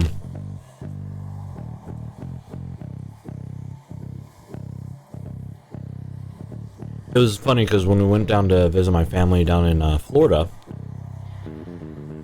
she was like, I don't know how I feel. There's so many tall people. Like, so my entire family, like 6 foot, where I'm at, 182 centimeters, that's like normal. Like, most of us are pretty height. There's a pretty substantial height.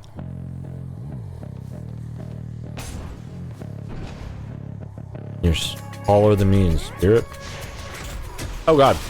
Hold on. Wait.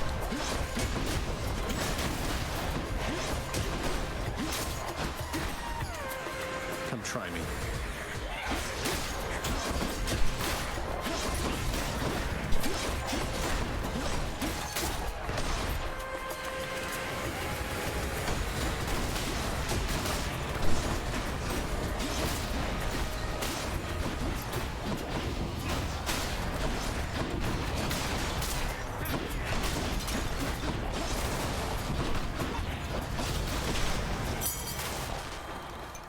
I almost died multiple times in that foray. Which way? What was the food thing? I don't remember. Let's go to Sharon's shop. Sharon. Hey, Sharona. Charon's shop. Sharon. Let's do. I power up. Okay.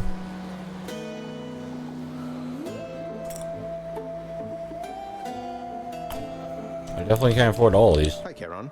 I finally met Hermes, god of swiftness, travel, Want? bringing souls of Want the what? departed to your boat. Calls you his professional associate. Quesadilla. You and you've been working together for a while, haven't you?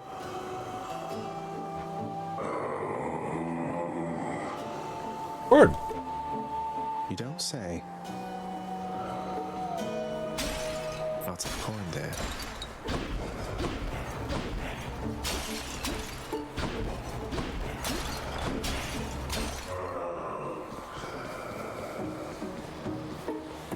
Okay. Make one and ship it and ship one to me. I'll get right on that. I can use this. Better blessing. Heal. Feelies for my feelies.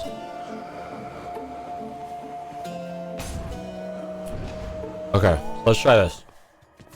Can't get rid of me, Meg. Oh, ooh. I forgot. Doing, Zagreus. This place can't stay sealed shut forever, Meg. In the meantime, I thought I'd get some practice in, you know? I'm not your practice partner. Maybe more about time it gets to you. Make a dried quesadilla.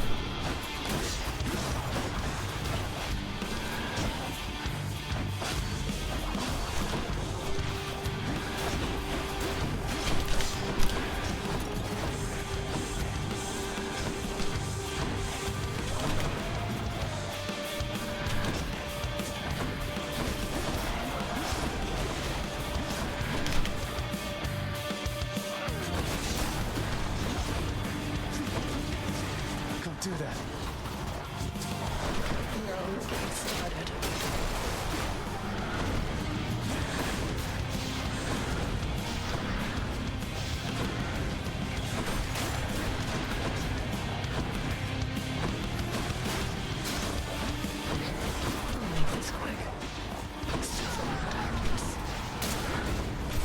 Oh, I missed.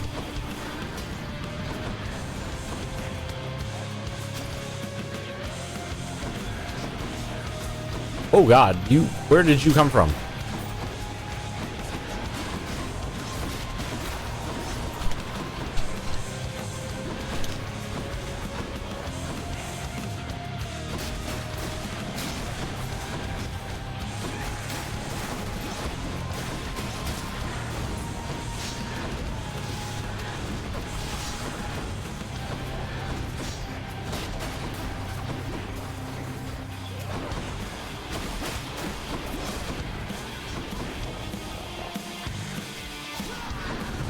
Oh god, I missed. For your death.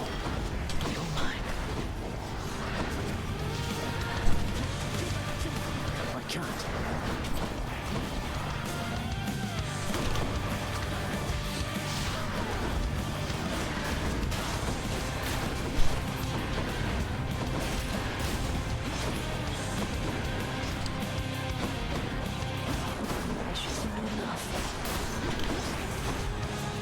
Come on. Let's go.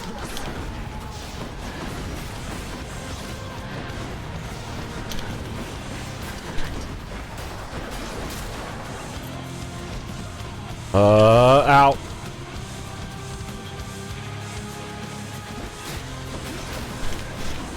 Ow, she hits hard.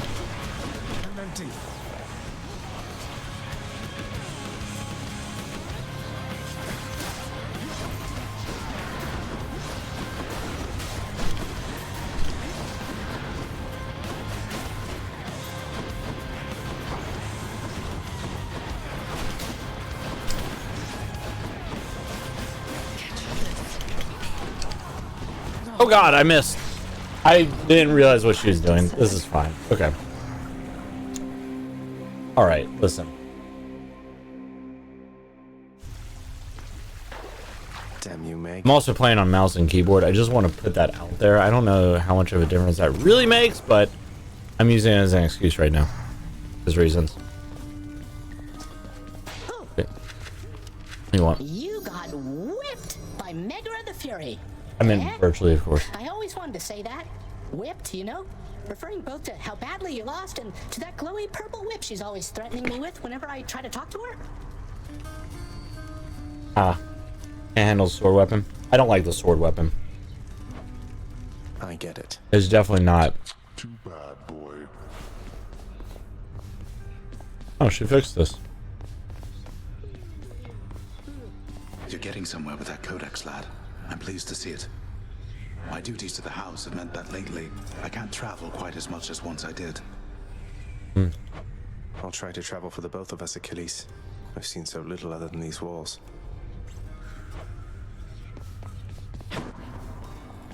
What do you have to say? So how did it go? How did you die ignobly this time, pray tell? Cerberus and I can't wait to hear the tale.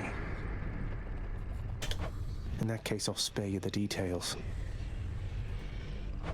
Fine. Baked spaghetti. Your failure is quite easily imagined. How often it recurs.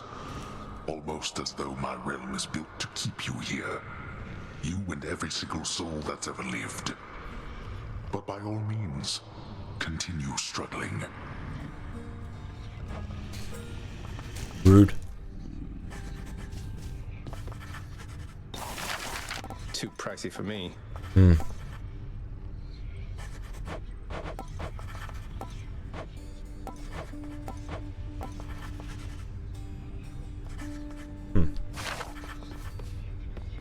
Alright. Relax. No time to rest. No time to rest. What is going on here? Have to tell you, Dusa, your job seems really stressful here. It's a big house. You have to tend to the entire thing. Oh, well, most of it isn't so bad at all. But ever since Cerberus tore up the lounge, I guess it's been a little hectic getting everything back to normal like before. Hope you boil it first. Ah, dry spaghetti. Bake it in an oven. Fine. Cerberus tore the place apart because of me. Though maybe I can help you patch things up. Don't say that, Prince. Cerberus knows better, and besides, you have your job to do, don't you? And I have mine. And I will do my very best at it. Just wait and see. Alright. And she's off.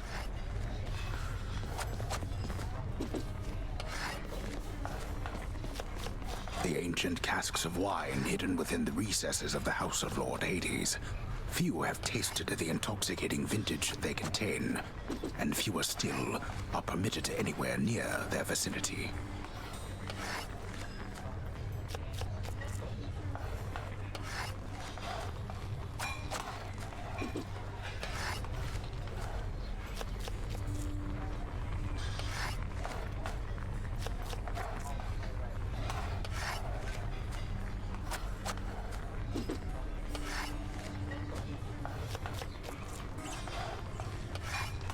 Wait, what is this? Need a way to share content.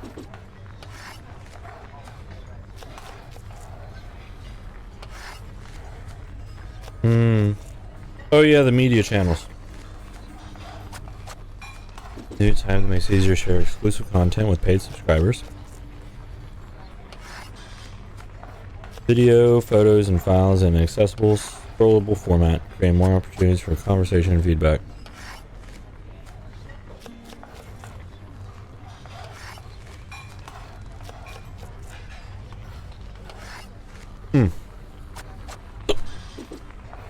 I don't want to create a media channel. I've been kind of looking into it. Problem is that if I create that, I like you boil your nudes first. Respectable. Still waiting for the festive occasion when we'll open one of these. What's in stock? Nothing.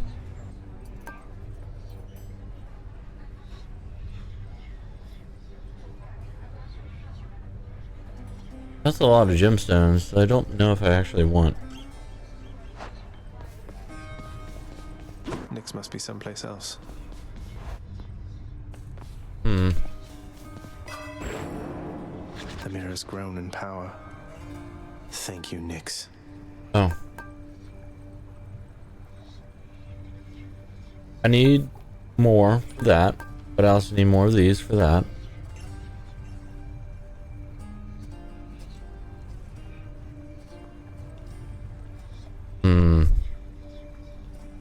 That doesn't actually help me though. Okay. How many times has it been? Too many. Who needs sleep? Who needs sleep? Never gonna get it. Who needs sleep? Tell me what's that for? Who needs sleep? You gotta wish which I again. think you could do a real number on one of these columns, holding up this place and bring the whole thing down in just a few swipes. Boom, boom, boom. And hate to be standing near one of them if you did. Yeah. Like my father's finely crafted architect. Oh, I can do this now. This one. Yeah, sure. Malphon twin fists. Let's say we crack some skulls. Whoa, those are some paws.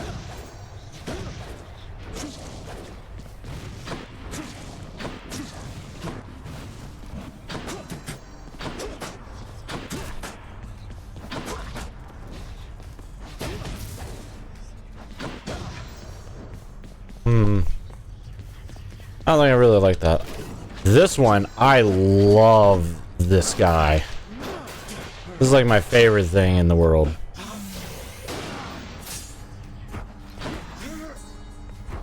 Like,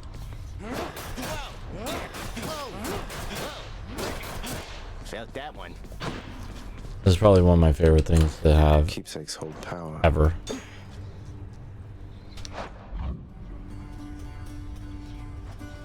Gloves, bow, and sixth weapon are probably my favorites. But these three? Really? I think I need my bow.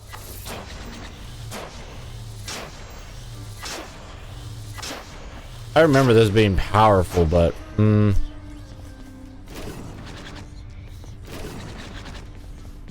don't know. Do I have enough time?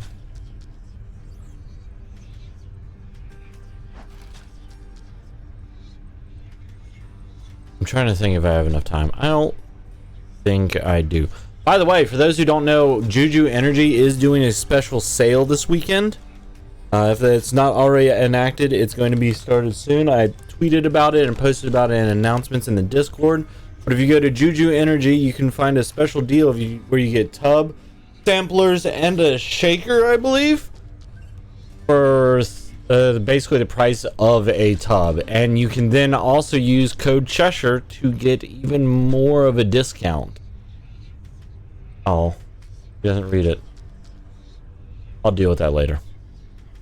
More stuff for me to... Oh, yeah, because that's all... I have so much stuff. I need to remember to back things up when I do them. It's too expensive. Yeah, for being out of the country like you are, Ricky, it's definitely super expensive. I know we didn't play too long of Hades, but I don't know how many more runs I could get out of in an hour, especially with me pausing every so often, and I just want to, like, you know, devote more time to it. So what we're going to do is we're going to stop there, and we'll get back into this more. Hades is one of those that I do want to get into. I need to finish also Yakuza Like a Dragon. Tomorrow we'll be doing Minecraft. I'll probably hop into Minecraft and be in there most of the day. Maybe. I think what I want to do is I think I want to take the kids to like the adventure or into the zoo or something like that. I don't know. I have to talk to the wife, see what she wants. And then great time for me. Yep. Tomorrow will be a late stream because I'm starting up doing that whole let's play Minecraft all together. And so that will be tomorrow evening, 5 p.m. EDT. So if you are around and you'd like to play, make sure that you join us for that. It will be very interesting, that's for sure.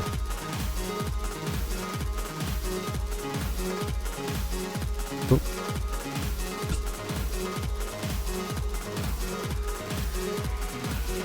Yeah, so we'll be doing that later.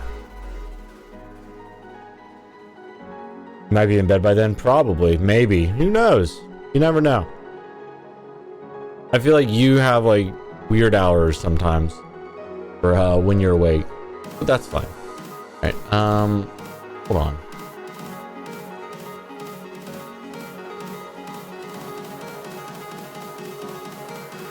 Oh, they changed things. Ah, there we go. That's what I wanted.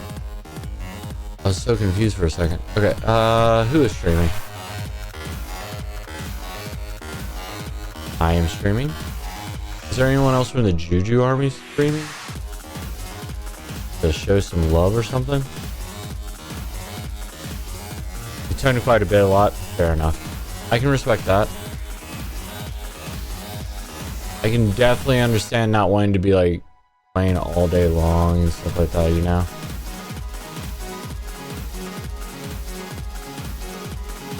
There is no one other than me and a sponsored partner. I'm not rating this sponsored partner. I don't have enough views. Okay, let's see. What do we got going on? Who do I have on my follower stuff? Derek of the Dead. Ah, interesting. He changed up his branding. Now he gained. Oh!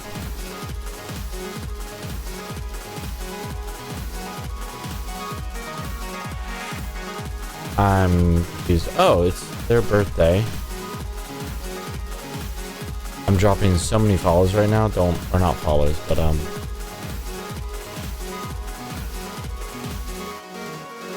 thought I saw someone. Oh yeah, Derek. Okay.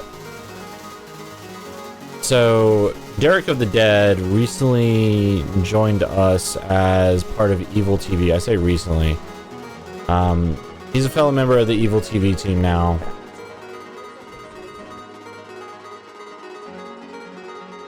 Oh, Maui Game Studio. Apparently I followed at some point.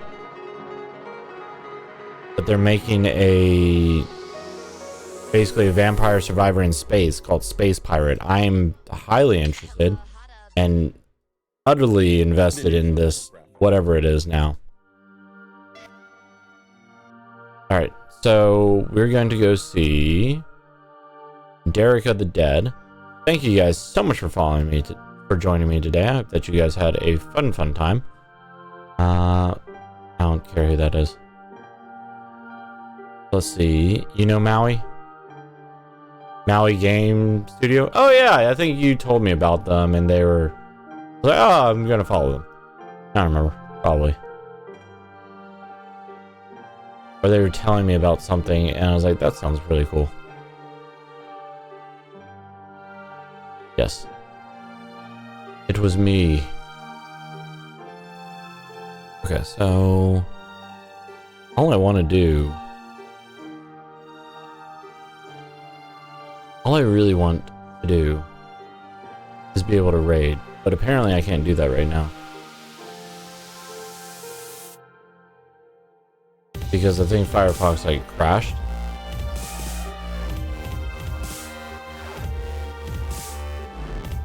Alright. I need to just transfer over to doing everything on Brave, honestly. Oh, you know what? I remember why I was doing everything on Firefox instead. I can't search for GIFs on Brave. That's what it was.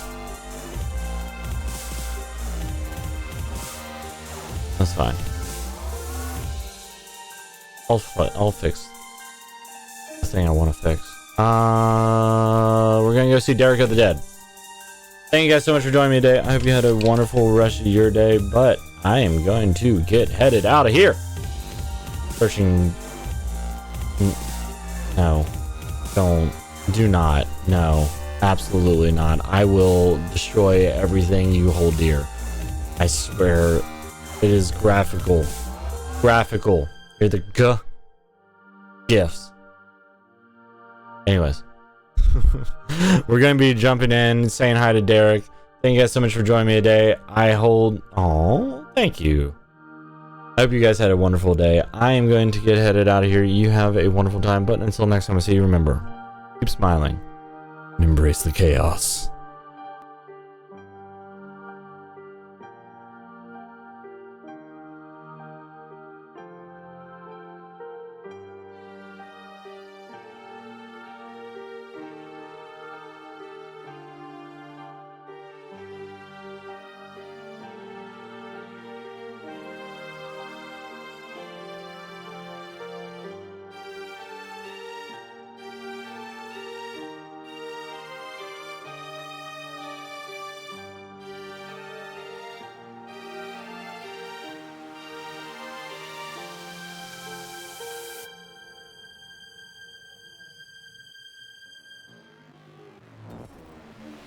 Welcome to Nest. Enjoy your visit. Cheshire Jack, coming in with the raiding party. Good to see you, dude. Welcome, raiders, to my channel. If you guys are new to my channel, my name is